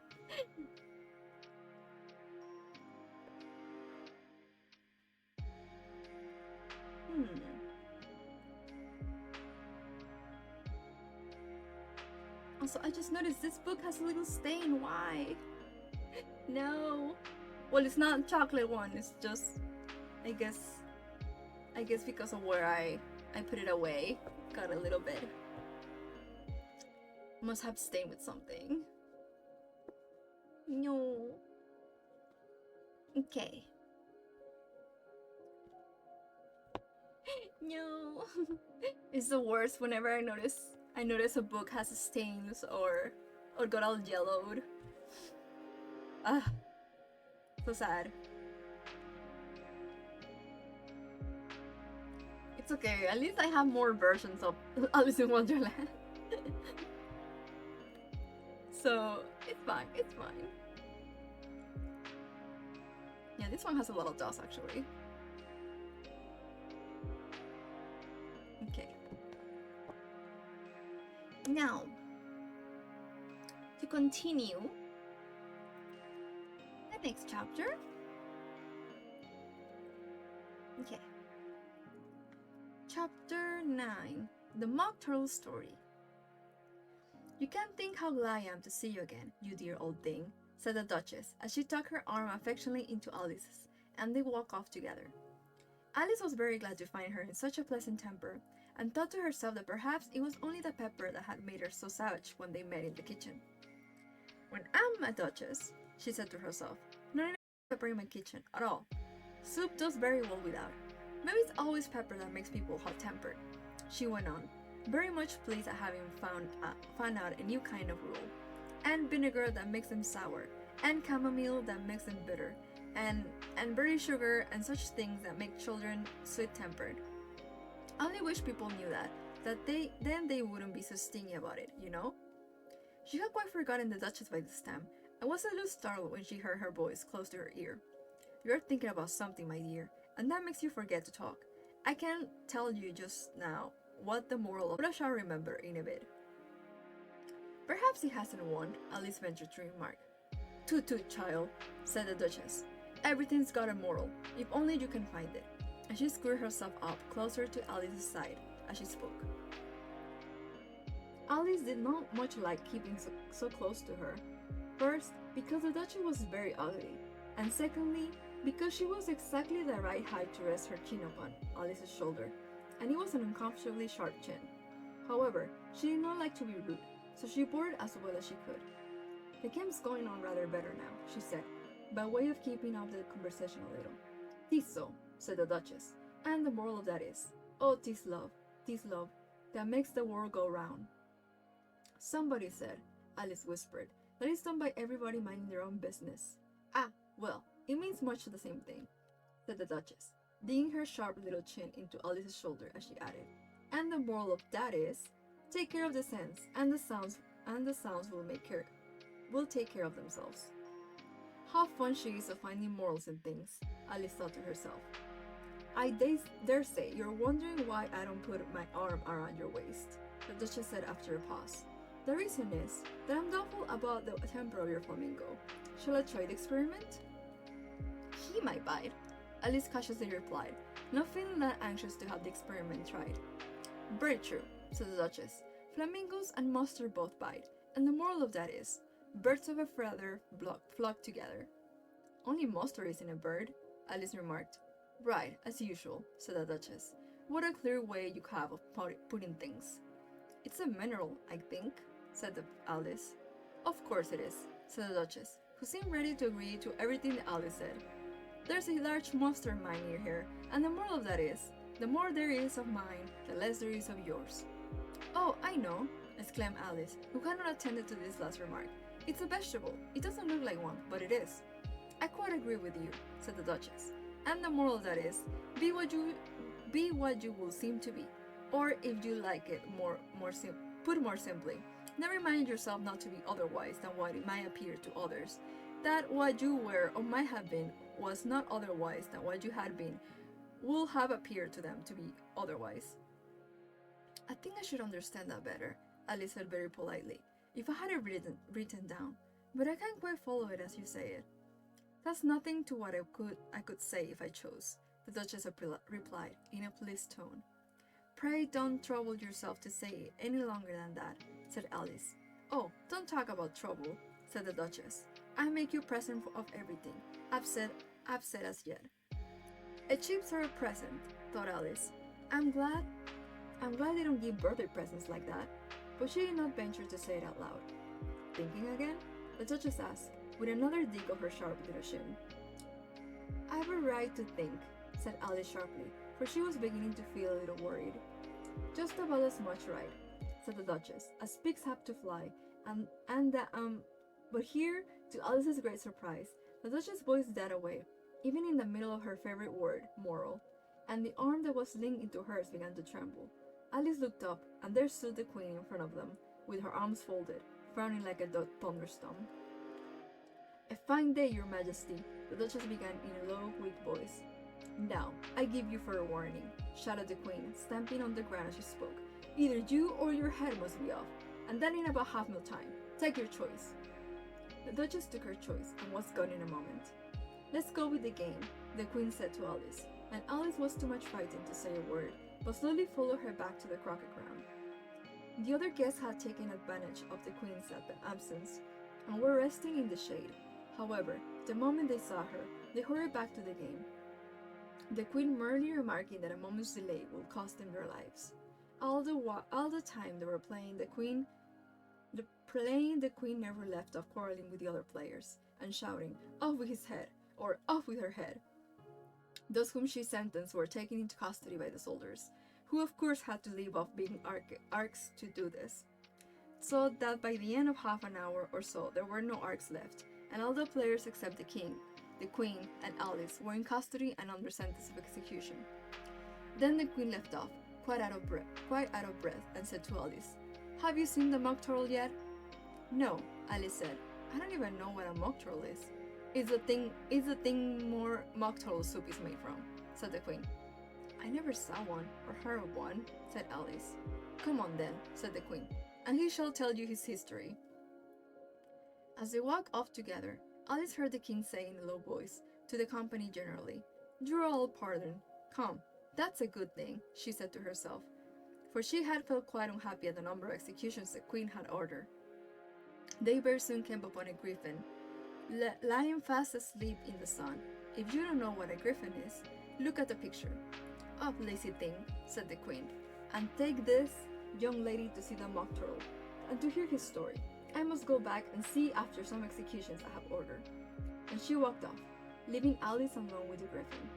Alice did not quite like the look of the creature, but on the whole she thought it would be quite as safe to stay with it as to go after the savage queen, so she waited.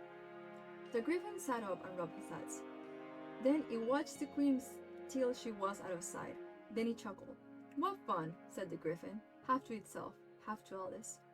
"What is the fun?" said Alice. "Why, she," said the griffin. "It's all her fancy, that. They never execute nobody, you know. Come on." "Everyone says come on here," thought Alice as she went slowly after it. "I never was so ordered about it in all my life, never." They had not gone far before they saw the mock turtle in the distance, sitting sad and lonely on a little ledge of rock, and as they came nearer, Alice could hear him sighing as if his heart would break. She pitied him deeply. "What is his sorrow?" she asked the griffin, and the griffin answered very nearly in the same words as before. "It's all his fancy, that. He hasn't got no sorrow, you know. Come on." So they went up to the mock turtle, who looked at them with large eyes full of tears, but said nothing. "This here young lady," said the griffin. She wants for to know your history, she do." "I'll tell it her," said the mock turtle in a deep, hollow tone. "Sit down, both of you, and don't speak a word till I've finished." So they sat down, and nobody spoke for some minutes. Alice thought to herself, "I don't see how he can even finish if he doesn't begin," but she waited patiently. "Once," said the mock turtle at last, with a deep sigh, "I was a real turtle." These words were followed by a very long silence, broken only by an occasional exclamation of "Herk!" from the griffin, and the constant heavy sobbing of the mock turtle. Alice was very nearly getting up and saying, "Thank you, sir, for your interesting story," but she could not help thinking there must be more to come, so she sat still and said nothing.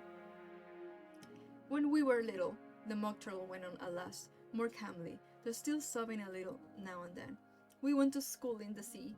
The master was an old turtle. We used to call him Tortoise." "Why do you call him Tortoise if he wasn't one?" Alice asked. "We call him Tortoise because he taught us," said the mock turtle angrily. "Really, you are very dull."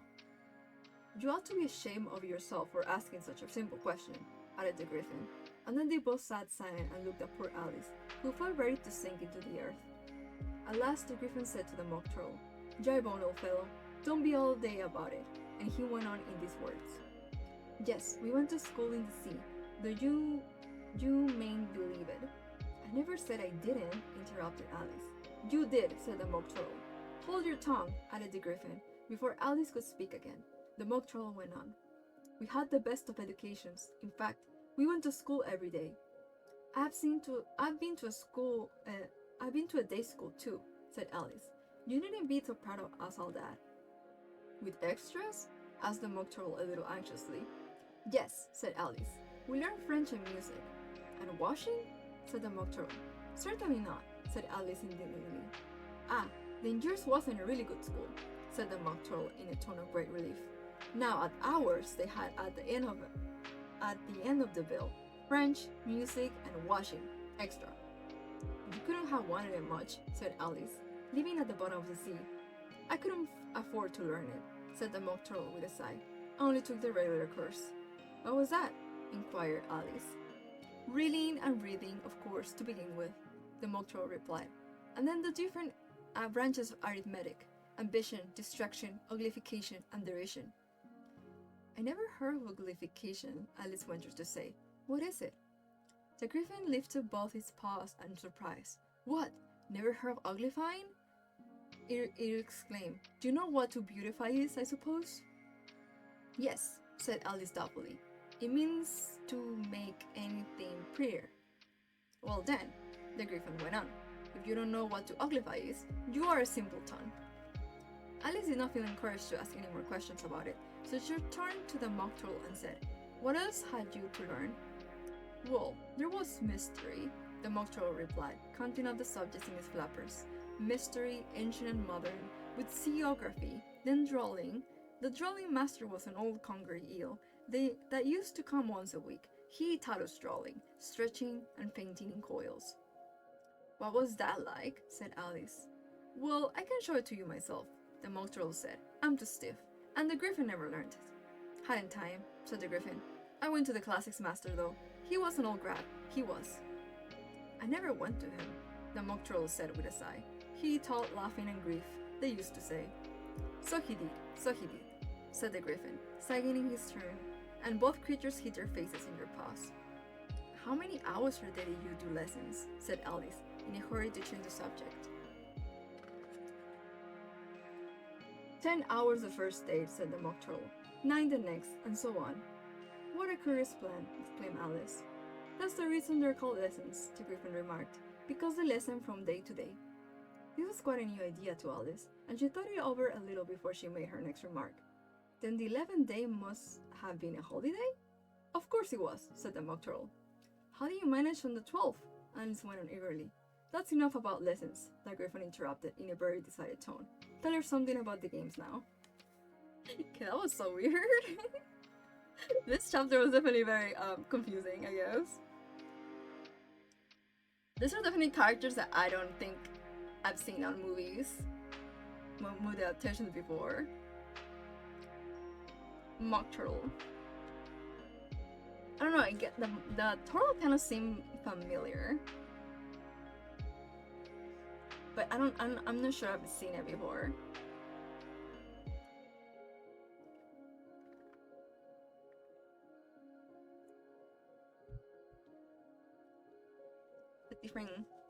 The different classes that they talk about. Interesting.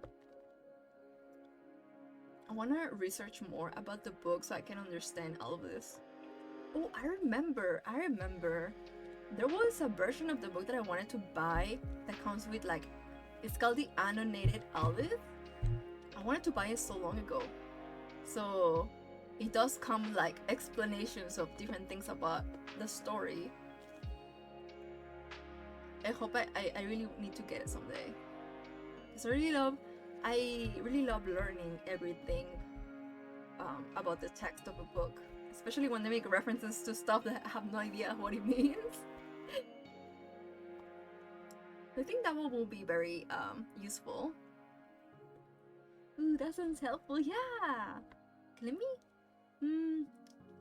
I wonder if they'll sell it. I remember I saw it like so long ago. It's probably like a bigger... Definitely it's gonna be like a bigger book if it comes with like annotations and stuff. I always wanted to buy more books that come with annotations.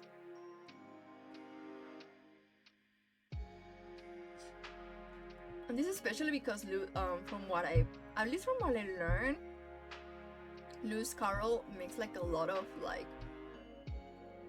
poetry and references to other stuff, so it really makes me curious about what all this stuff's supposed to mean.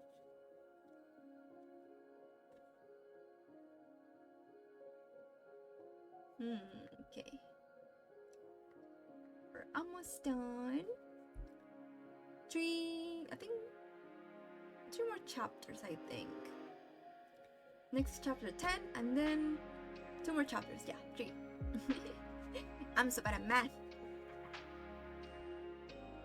I'm a librarian, not a mathematician. So I struggle with numbers all the time. Okay. Oh, also I was thinking about how the Duchess also, I don't think that's ever a character that I've seen on adaptations either. Done with my assignment, yay! Yay! So proud of you! Good job, my Pojito. Patting your head. Patting your little feather head right now.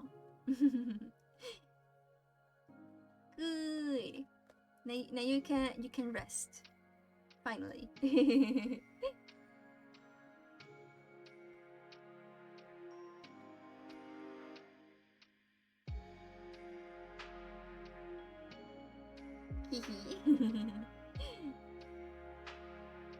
Okay.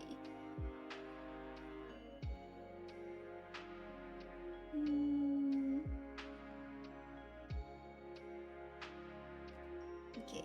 Let's continue to the next chapter. Chapter 10.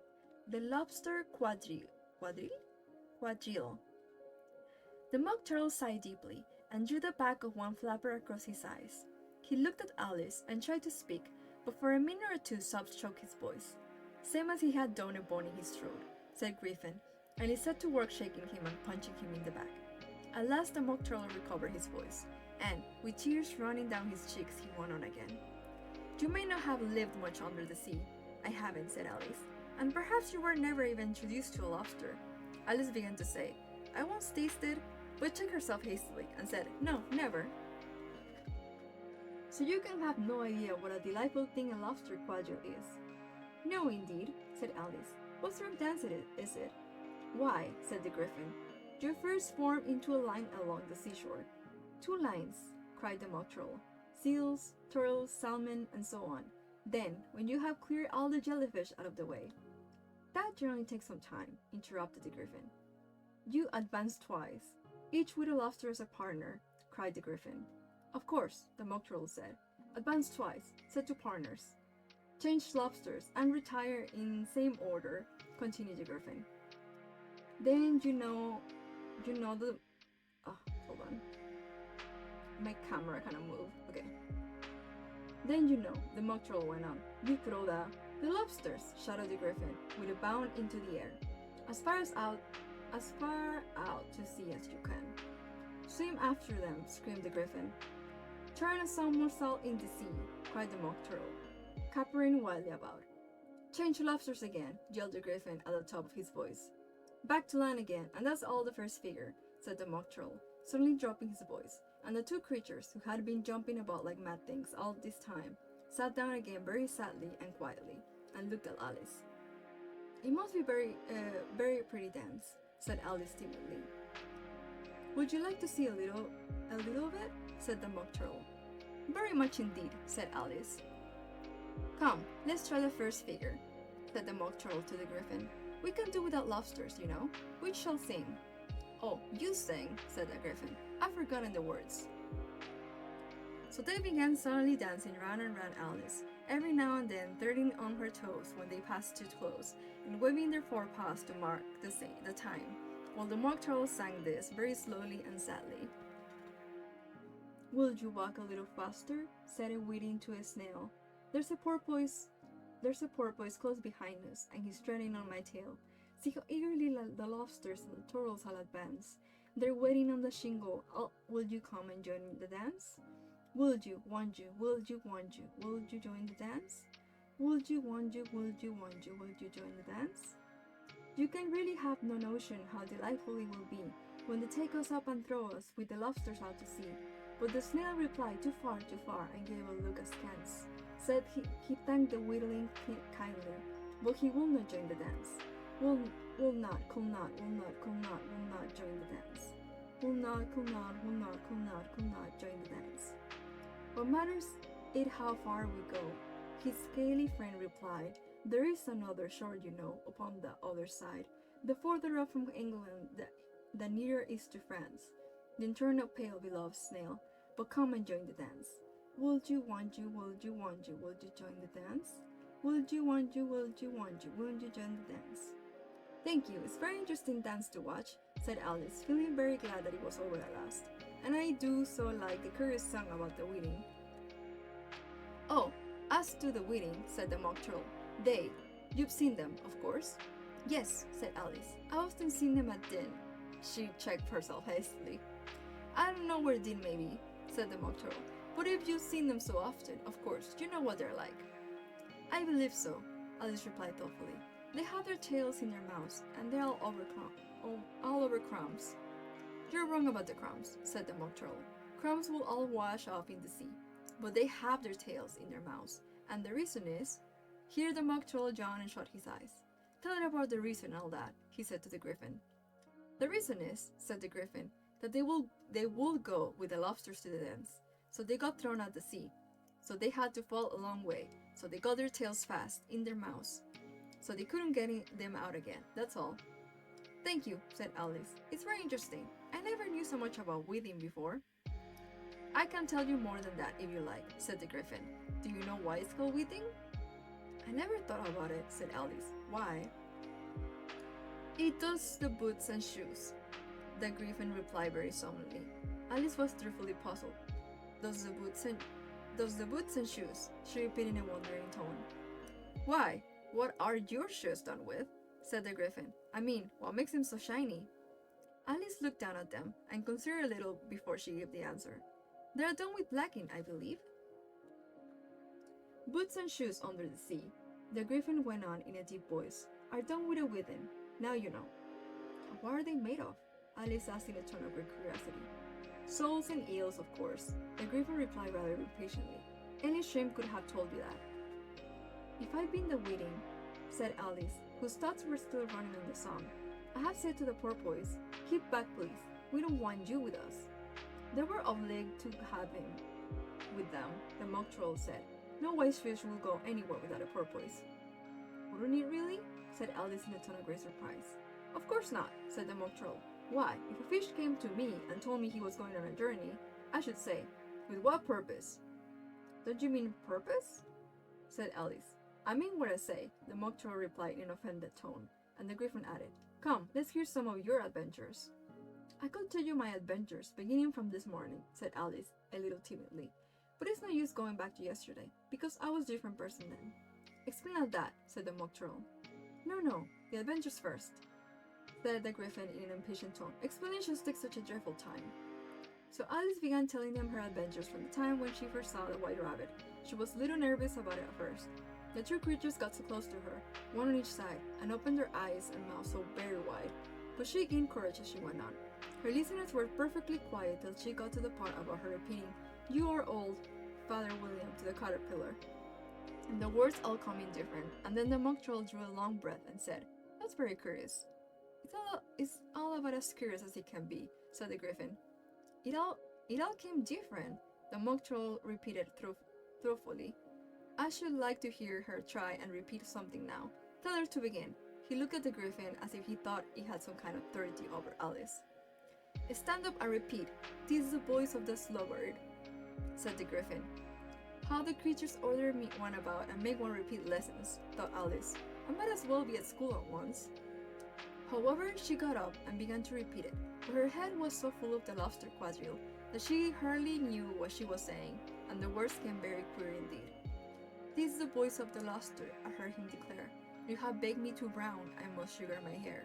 As a dog with its eyelids, so he with his nose, trims his belt and his buttons, and turns out his toes. When the sand are all dry, he is gay as a lark, and will talk in the contemptuous tones of the shark. But when the tide rises and sharks are around, his voice has a timid and tremulous sound. That's different from what I used to say when I was a child, said the griffin. Well, I never heard it before, said the mock troll, but it sounds in common nonsense. Alice said nothing. She had sat down with her face in her hands Wonder if anything will ever happen in a natural way again. I should like to have it explained, said the Mock Turtle. She can't explain it, said the Griffin hastily. Go on with the next verse. But what about his toes, said the Mock Turtle. The Mock Turtle persisted. How could he turn them on out with his nose, you know? It's the first position in dancing, Alice said, but was fearfully puzzled by the whole thing, and longed to change the subject. Go on with the next verse, the Griffin repeated impatiently. It begins, I passed by this garden. Alice is not there to disobey, though she felt sure it would all come wrong, and she went on in a trembling voice. I passed by his garden and marked with one eye how the owl and the panther were sharing a pie. The panther took pie crust and gravy and meat, while the owl had the dish as its share of the treat. When the pie was all finished, the owl, as a boon, was kindly permitted to pocket the spoon, while the panther received knife and fork with a growl, and concluded the banquet by, What is the use of repeating all that stuff? The Mock Turtle interrupted. If you don't explain this as you go on, it's by far the most confusing thing I ever heard. Yes, I think you better leave off, said the Griffin, and Alice was only too glad to do so. Shall we try another figure of the lobster quadrille? The Griffin went on. Or would you like the Mock Turtle to sing you a song? Oh, a song, please, if the Mock Turtle will be so kind, Alice replied, so eerily that the Griffin said, in a rather offended tone, No accounting for tastes. Sing your turtle soup, will you, old fellow? The Mock Turtle sighed deeply, and began in a voice sometimes choked with sobs to sing this. Beautiful soup, so rich and green, waiting in a hot tureen, who for such dainties will not stoop? Soup of the evening, beautiful soup. Soup of the evening, beautiful soup. Beautiful soup, beautiful soup. Soup of the evening, beautiful, beautiful soup. Beautiful soup who cares for fish, game or any other dish, who will not give all else for two. Pennyworth only a beautiful soup. Pennyworth only of beautiful soup. Beautiful soup, beautiful soup. Soup of the evening. Beautiful, beautiful soup. Chorus again, cried the Griffin, and the Mock Turtle had just begun to repeat it when a cry of the trial's beginning was heard in the distance.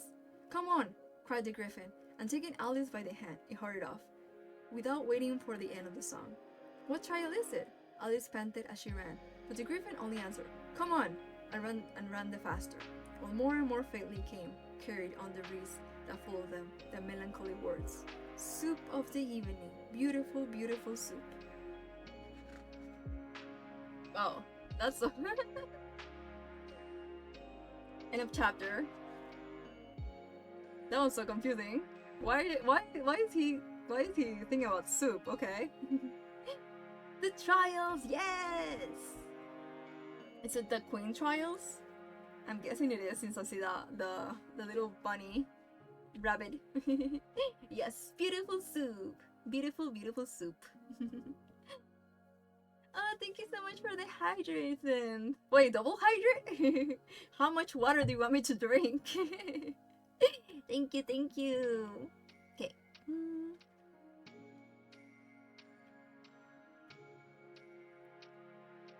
My throat. Especially with those little songs. I gotta go now, dang it. Aww. It's probably, I was guessing, because it's probably very late for you already. But thank you so much for stopping by, Sim. It's always a pleasure to have you here. And thank you for the stretch as well. I hope you sleep well. Night night. Okay, let me stretch now.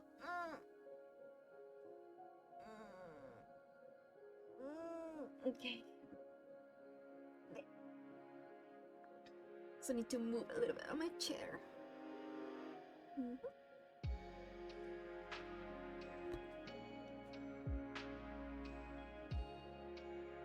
We're close to finishing the book.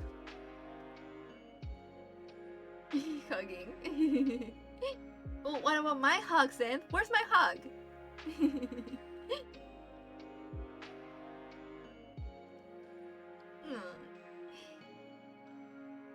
Oh, the hug, so cute.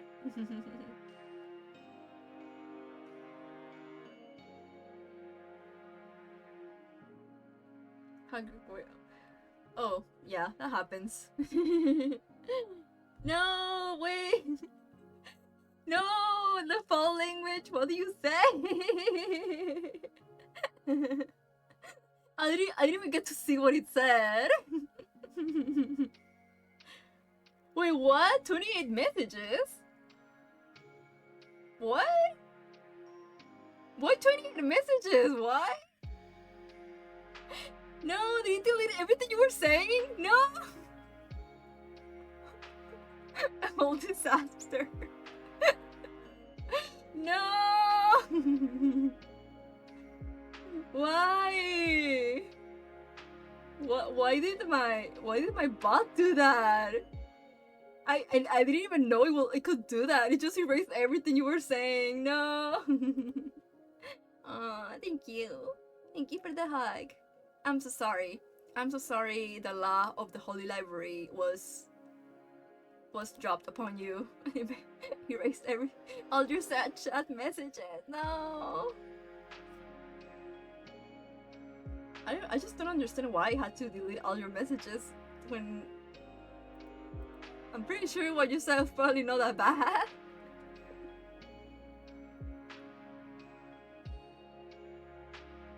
Was that a bump? I'm just seeing the pollitos flying around.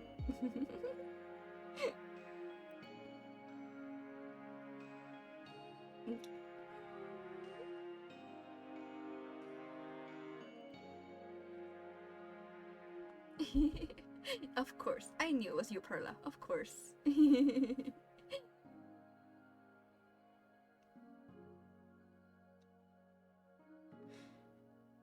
I failed to hug someone, caused an attempt, and somehow caused a traffic collision on a highway. Well, was the cause that bad? Cause I honestly never expected my bot to just delete all your previous messages like that.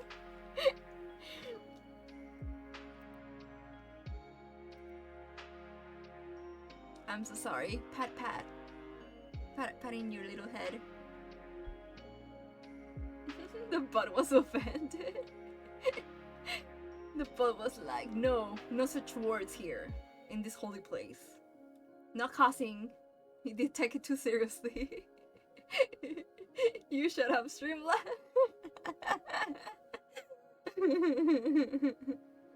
Aww.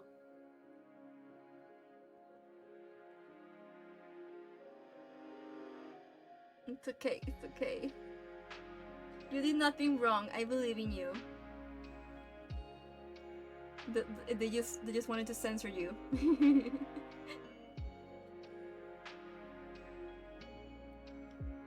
I think it was with an age, but I only saw glimpses before the automa got it. So I could be wrong.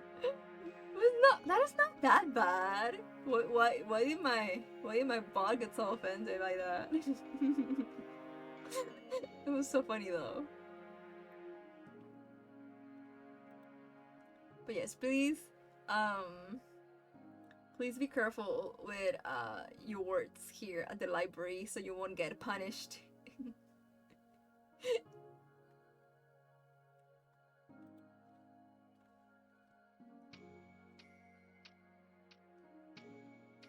Okay.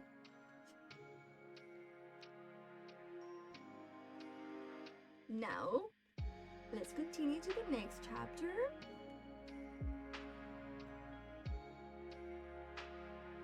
Actually, wait, is this the last chapter? Oh no, almost the last chapter. Okay. This one's like, I think this was a little really short. Alright. Okay, chapter 11. Who stole the tarts? The king and queen of hearts were seated on their throne when they arrived, with a great crowd assembled about them.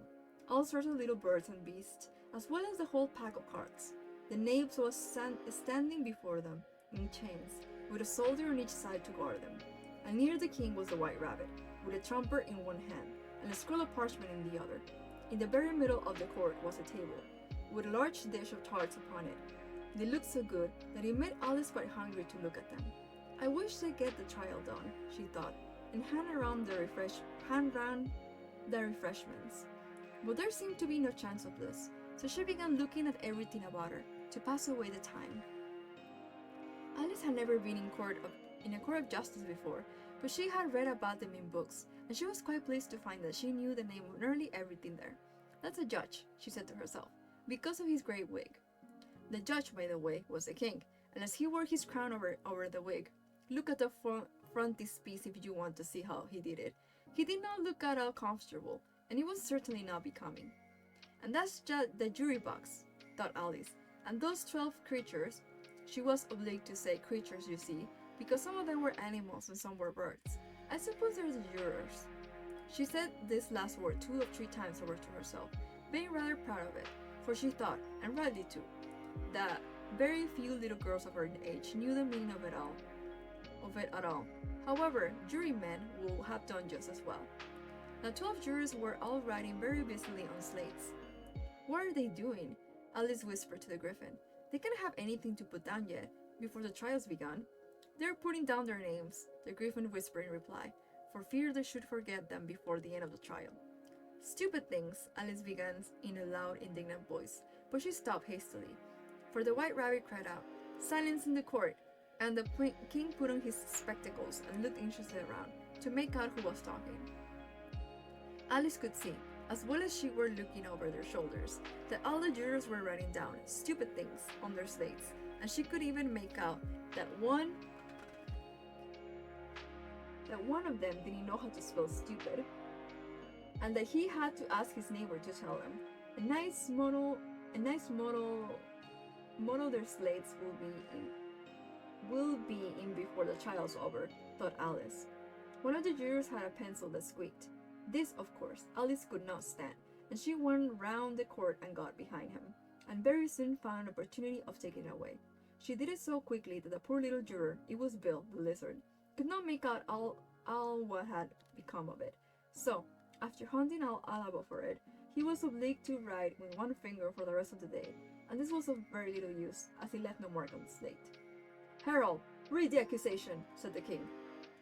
On this the white rabbit blew 3 blasts on the trumpet, and then unrolled the parchment scroll and read as follows.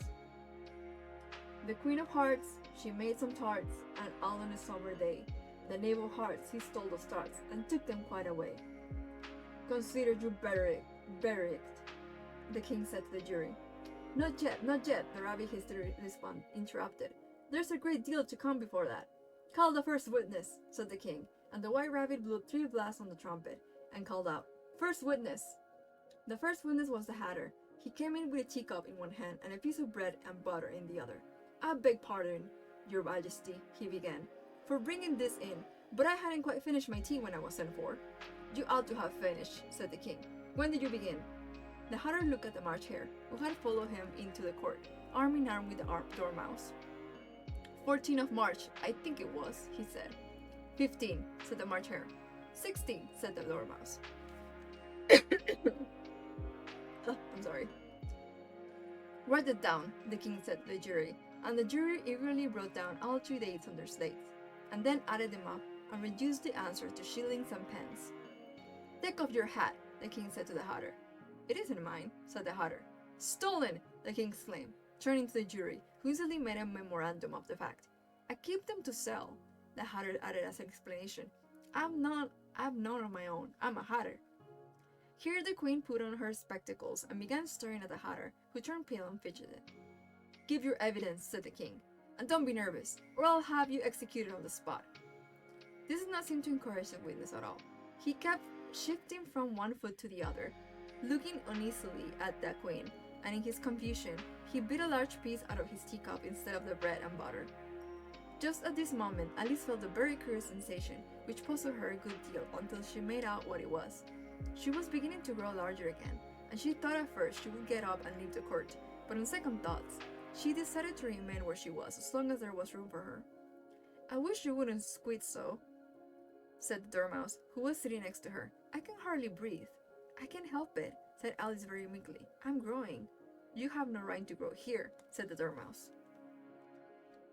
"Don't talk nonsense," said Alice more boldly. "You know you're going too." "Yes, but I grow at a reasonable pace," said the Dormouse, not in that ridiculous fashion, and he got up very sulkily and crossed over to the other side of the court.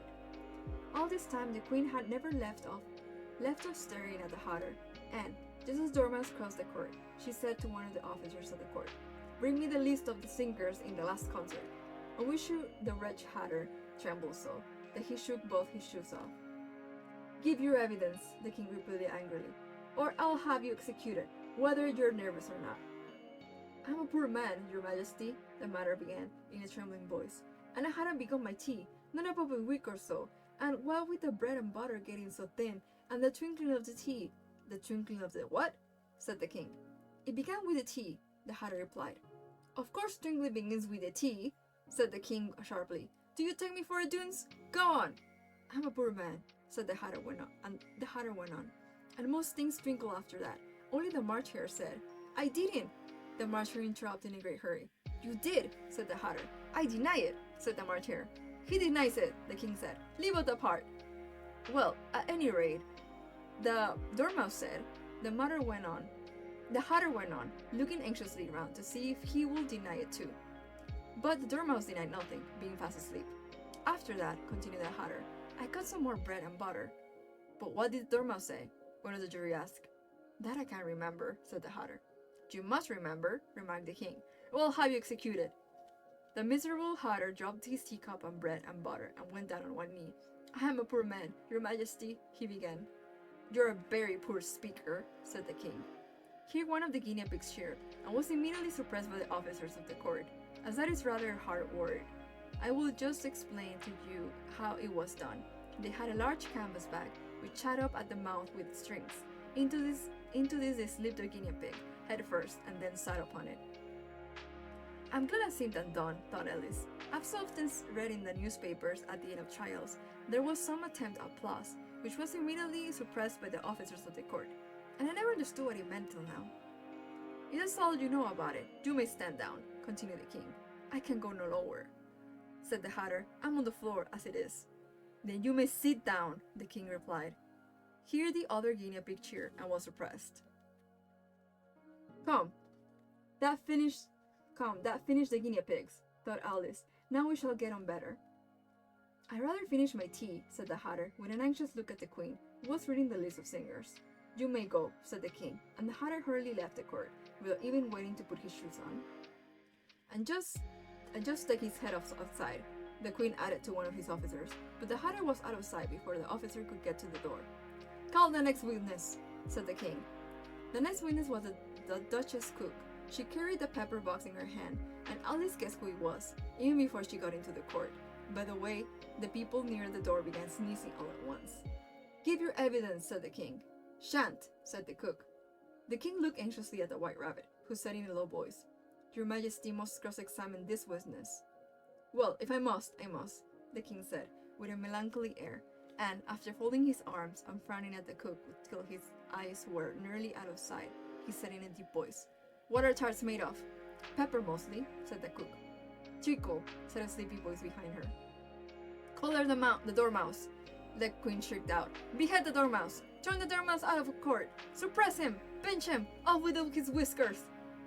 For some minutes the whole court was in confusion, getting the dormouse turned out, and by the time they had settled down again, the cook had disappeared. "Never mind," said the king, with an air of great relief. "Call the next witness." And he added in an undertone to the queen, "Really, my dear, you must cross-examine the next witness. It quite makes my forehead ache." Alice watched the White Rabbit as he fumbled over the list, feeling very curious to see what the next witness will be like. "For they haven't got much evidence yet," she said to herself. Imagine her surprise when the White Rabbit read out, at the top of his shrill little voice, the name, Alice. I heard jury books as jury books. That will be a really amazing jury box indeed. Wow, but poor Hatter, I feel so bad for him. Why were they tormenting him? He didn't do anything wrong. I'm on the Hatter side.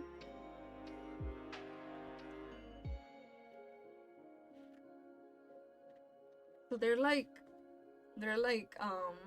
accusing them of stealing the tarts. That's what I'm getting, I guess.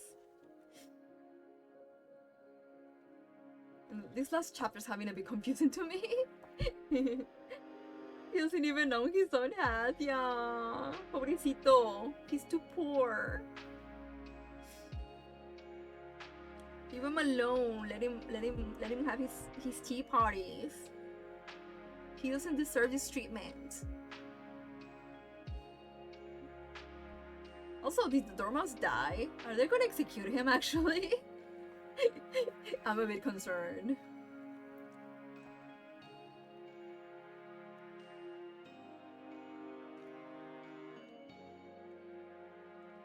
Okay, now this is gonna be the last chapter.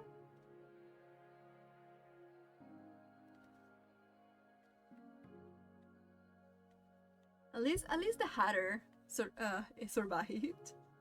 Even though apparently he left without his shoes. No, he doesn't have shoes either.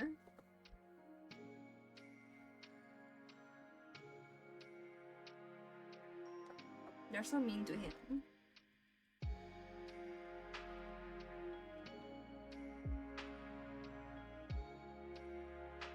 Okay, now the last chapter. Chapter 12. Alice's evidence. Here, cried Alice, quite forgetting in the flurry of the moment how large she had grown in the last few minutes, and she jumped up in such a hurry that she tipped over the jury box with the edge of her skirt, upsetting all the jurymen onto the heads of the crowd below, and there they lay sprawling about, reminding her very much of the globe of goldfish she had accidentally upset the week before. "Oh, I beg your pardon," she exclaimed in a tone of great dismay, and began picking them up again as quickly as she could, for the accident of the goldfish kept running in her head, and she had a vague sort of idea that they must be collected at once and pulled back into the jury box, or they will die. "The trial cannot proceed," said the king in a very grave voice, "until all the jurymen are back in their proper places. All," he repeated with great emphasis, looking hard at Alice as he said so. Alice looked at the jury box, and saw that, in her haste, she had put the lizard in her head downwards, and the poor little thing was waving its tail about in a melancholy way, being quite unable to move. She soon got to it at it again and put it right. "Not that it signifies much," she said to herself. "I should think it will be quite as much use in the trial one way as the other." As soon as the jury had a little recovered from the shock of being upset, and their slates and pencils had been found and handed back to them, they set to work very diligently to write out a history of the accident, all except the lizard, who seemed too much overcome to do anything but sit with its mouth open, gazing up into the roof of the court. "What do you know about this business?" the king said to Alice. "Nothing," said Alice. "Nothing whatever?" persisted the king. "Nothing whatever," said Alice. "That's very important," the king said, turning to the jury. They were just beginning to write this down on their slates, when the White Rabbit interrupted. "Unimportant, your majesty means, of course."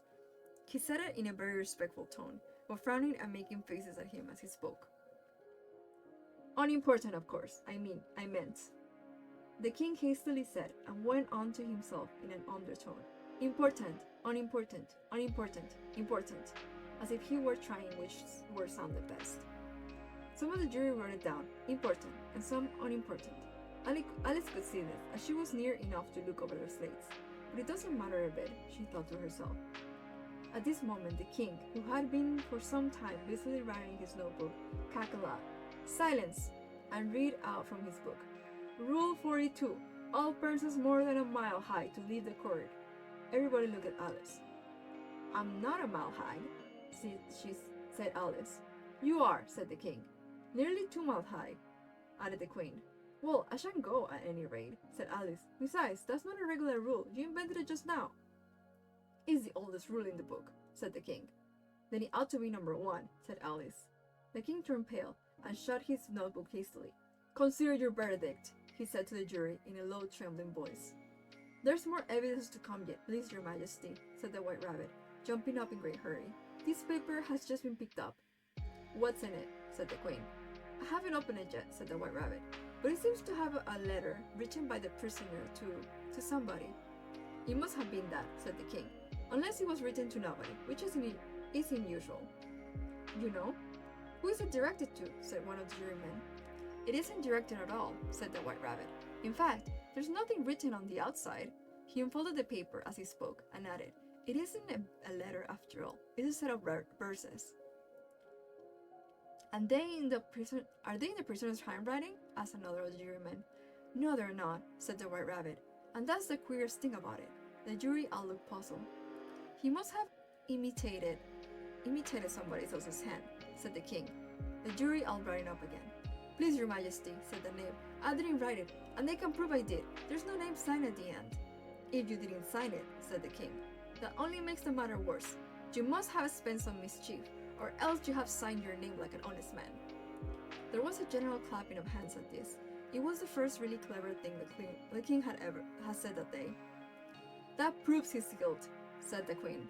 It proves nothing of the sort, said Alice. Why? You don't even know what they're about. Read them, said the king. The White Rabbit put on his spectacles. Where shall I begin, please, your majesty? He asked. Begin at the beginning, the king said gravely, and go on till you come to the end, then stop. These were the verses the White Rabbit read. They told me you had been to her, and mentioned me to him. She gave me a good character, but said I could not swim. He sent them word I had not gone. We know it to be true. If she should push the matter on, what will become of you? I gave her one, they gave him two. She gave us 3 or more. They all returned from him to you, but they were mine before. If I or she should chance to be involved in this affair, he trusts you to set them free, exactly as we were. My notion was that you had been, before she had this fit, an obstacle that came between him and ourselves and it. Don't let him know she liked him best, for this must ever be a secret kept from all the rest, between yourself and me. That's the most important piece of evidence we have heard yet, said the king, rubbing his hands. So now let the jury, if any of them can explain it, said Alex. She had grown so large in the last few minutes that she wasn't a bit afraid of interrupting him. I'll give him a 6pence. I don't believe there's an atom of meaning in it. The jury all brought down on their slates. She doesn't believe there's an atom of meaning in it, but none of them attempted to explain that, Piper.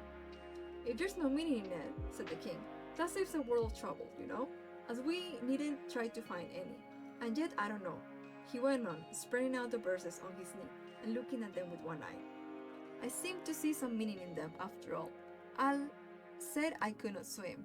You can't swim, can you? He added, turning to the knave. The knave shook his head sadly. Do I look like it? He said, which he certainly did not, being made entirely of cardboard.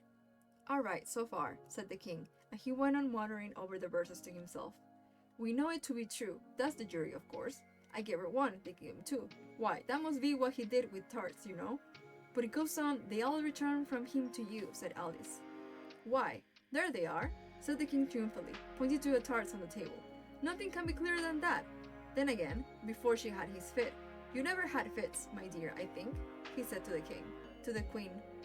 Never, said the queen furiously, throwing an inkstand at Elisa as she spoke.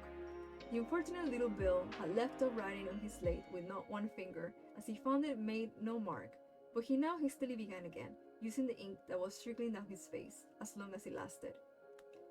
Then the words don't fit you, said the king, looking round the court with a smile. There was a dead silence. It's a pun, the king added in an offended tone, and everybody laughed. Let the jury consider their verdict, the king said, for about the 20th time that day. No, no, said the queen. Sentence first, verdict afterwards. Stuff and nonsense, said Alice loudly. That idea of having the sentence first? Hold your tongue, said the queen, turning purple. I won't, said Alice. Off with her head, the queen shouted at the top of her voice. Nobody moved. Who cares for you, said Alice. She had run to her full size by this time. You're nothing but a pack of cards. The whole pack rose up into the air and came flying down upon her. She gave a little scream, half of fright and half of anger, and tried to beat them off, and found herself lying on the bank, with her head in the lap of her sister, who was gently brushing away some dead leaves that had fluttered down from the trees upon her face. Wake up, Alice dear, said her sister. Why, what a long sleep you had. Oh, I have such a curious dream, said Alice, as she told her sister, as well as she could remember them. all the strange adventures of hers that you have just been reading about. And when she had finished, her sister kissed her and said, "It was a curious dream, dear, certainly, but now run into your tea. It's getting late." So Alice got up and ran off, thinking while she ran, as well she might, what a wonderful dream it had been. But her sister sat still just as she had left her, leaning her head on her hand, watching the setting sun, and thinking of little Alice and all wonderful adventures, till she too began dreaming of after a fashion, and this was her dream. First, she dreamed of little Alice herself, and once again, the tiny hands were clasped upon her knee, and the bright, eager eyes were looking up into hers. She could hear the very tones of her voice, and see the queer little toss of her head to keep back the wandering hair that would always get into her eyes. And still as she listened, or seemed to listen, the whole place around her became alive with the strange creatures of her little sister's dream. The long grass rustled at her feet as the white rabbit hurried by. The frightened mouse flashed his way through the neighboring pool. She could hear the rattle of the teacups as the March Hare and his friends shared their never-ending meal, and the shrill voice of the queen ordering off her unfortunate guest to execution. Once more, the pig baby was sneezing on the Duchess' knee, while plates and dishes crashed around it. Once more, the shriek of the griffin, the squeaking of the lizard's slate pencil, and the choking of the suppressed guinea pigs filled the air, mixed up with the distant sobs of the miserable mock turtle. So she sat on, with closed eyes, and half believed herself in Wonderland, though she knew she had but to open them again, and all would change to dull reality. The grass would be only rustling in the wind, and the pool rippling to the waving of the reeds. The rattling teacups would change to tinkling sheep bells, and the queen's shrill cries to the voice of the shepherd boy, and the sneeze of the baby, the shriek of the griffin, and all the other queer noises would change, she knew, to the confused clamor of the busy farmyard, while the low of the cattle in the distance will take the place of the mock turtle's heavy sobs. Lastly, she pictured to herself how this same little sister of hers will, in after time, be herself a grown woman, and how she will keep, through all her reaper years, the simple and loving heart of her childhood, and how she will gather about her other little children, and make their eyes bright and eager with many strange tales, perhaps even with the dream of Wonderland of long ago, how she will feel with all their simple sorrows, and find a pleasure in all their simple joys, remembering her own child life and the happy summer days. The end.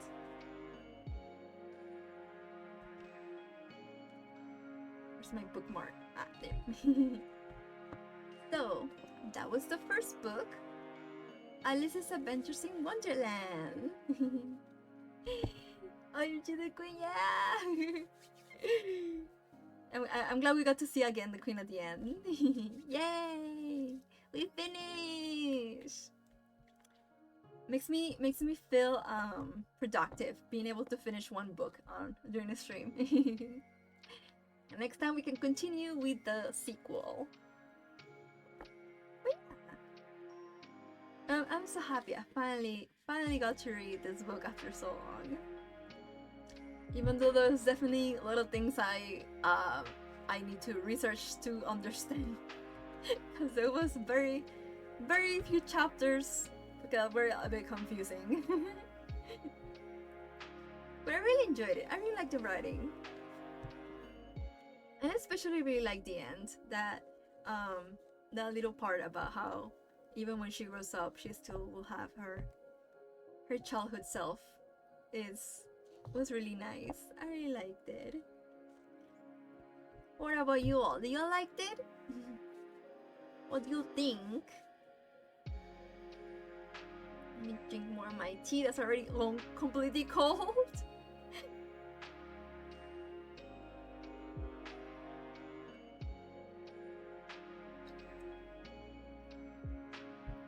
I loved it. Thanks for reading. Oh, I'm so glad. And thank you. I'm really happy to be able to read with you all. Oh, thank you for the stretch. Hold on. Oh god, my back. I thought getting this new chair will be less uncomfortable, but never mind. Still still also comfortable to be sitting for long hours. Okay.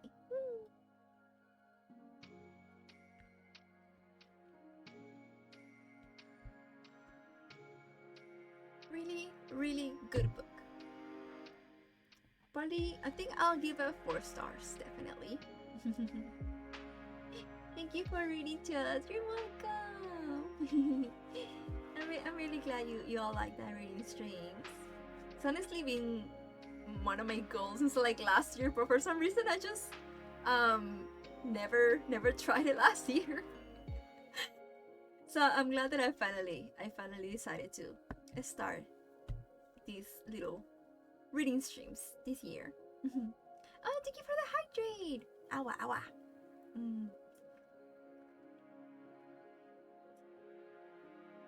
There. I'll hydrate it. Oh, hit it fine.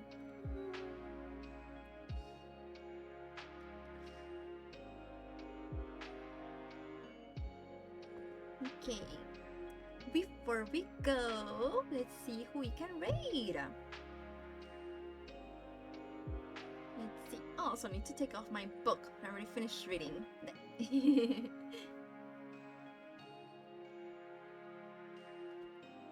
But now I need to start making a list of all the books that we should read on stream, cause I really enjoyed reading to you all.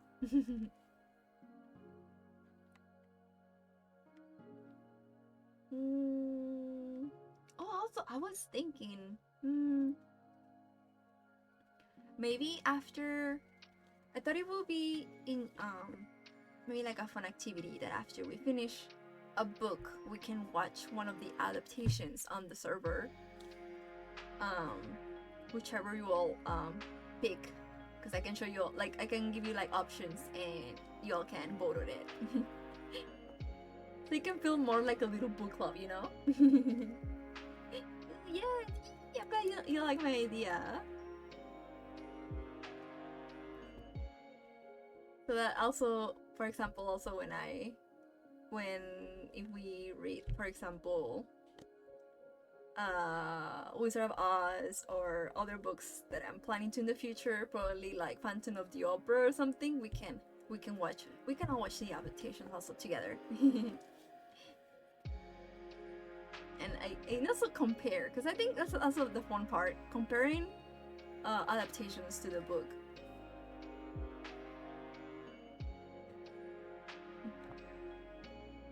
Okay, let me see, who can we raid? Let's see who's online. Oh, so I should put all my okay, all my redeems back. Okay, let's see, who do we raid? Who's online right now?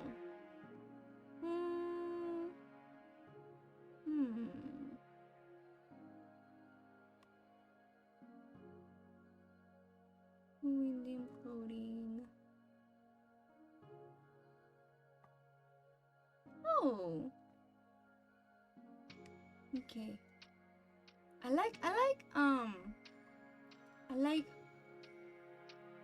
rating new people. I see someone who is working, I think, on their own like writing, and their VTuber looks, I really like their design. Okay, so I think we can rate them. So we can support people who are writers as well. Thanks for this stream. You're welcome. Thank you all so much for sticking around through the whole book. I really appreciate it. It's always so much fun. Also, let me put the right message. Wait, it's not working? Oh, okay. Yeah, never mind. It worked. Yes, it was really nice. Okay, right message. Ah! Okay. Wait, I can't type. Okay, right message 2. And the Discord. if anyone new would like to join. Okay, so get ready because we're gonna be rating in a bit. So grab your rate message. Okay. Okay. Once again, thank you so much everybody for keeping me company today. I had such a good time spending time with you all. I really love hanging out with you all, and I hope to see you all again next time when the library opens. Bye bye, night night.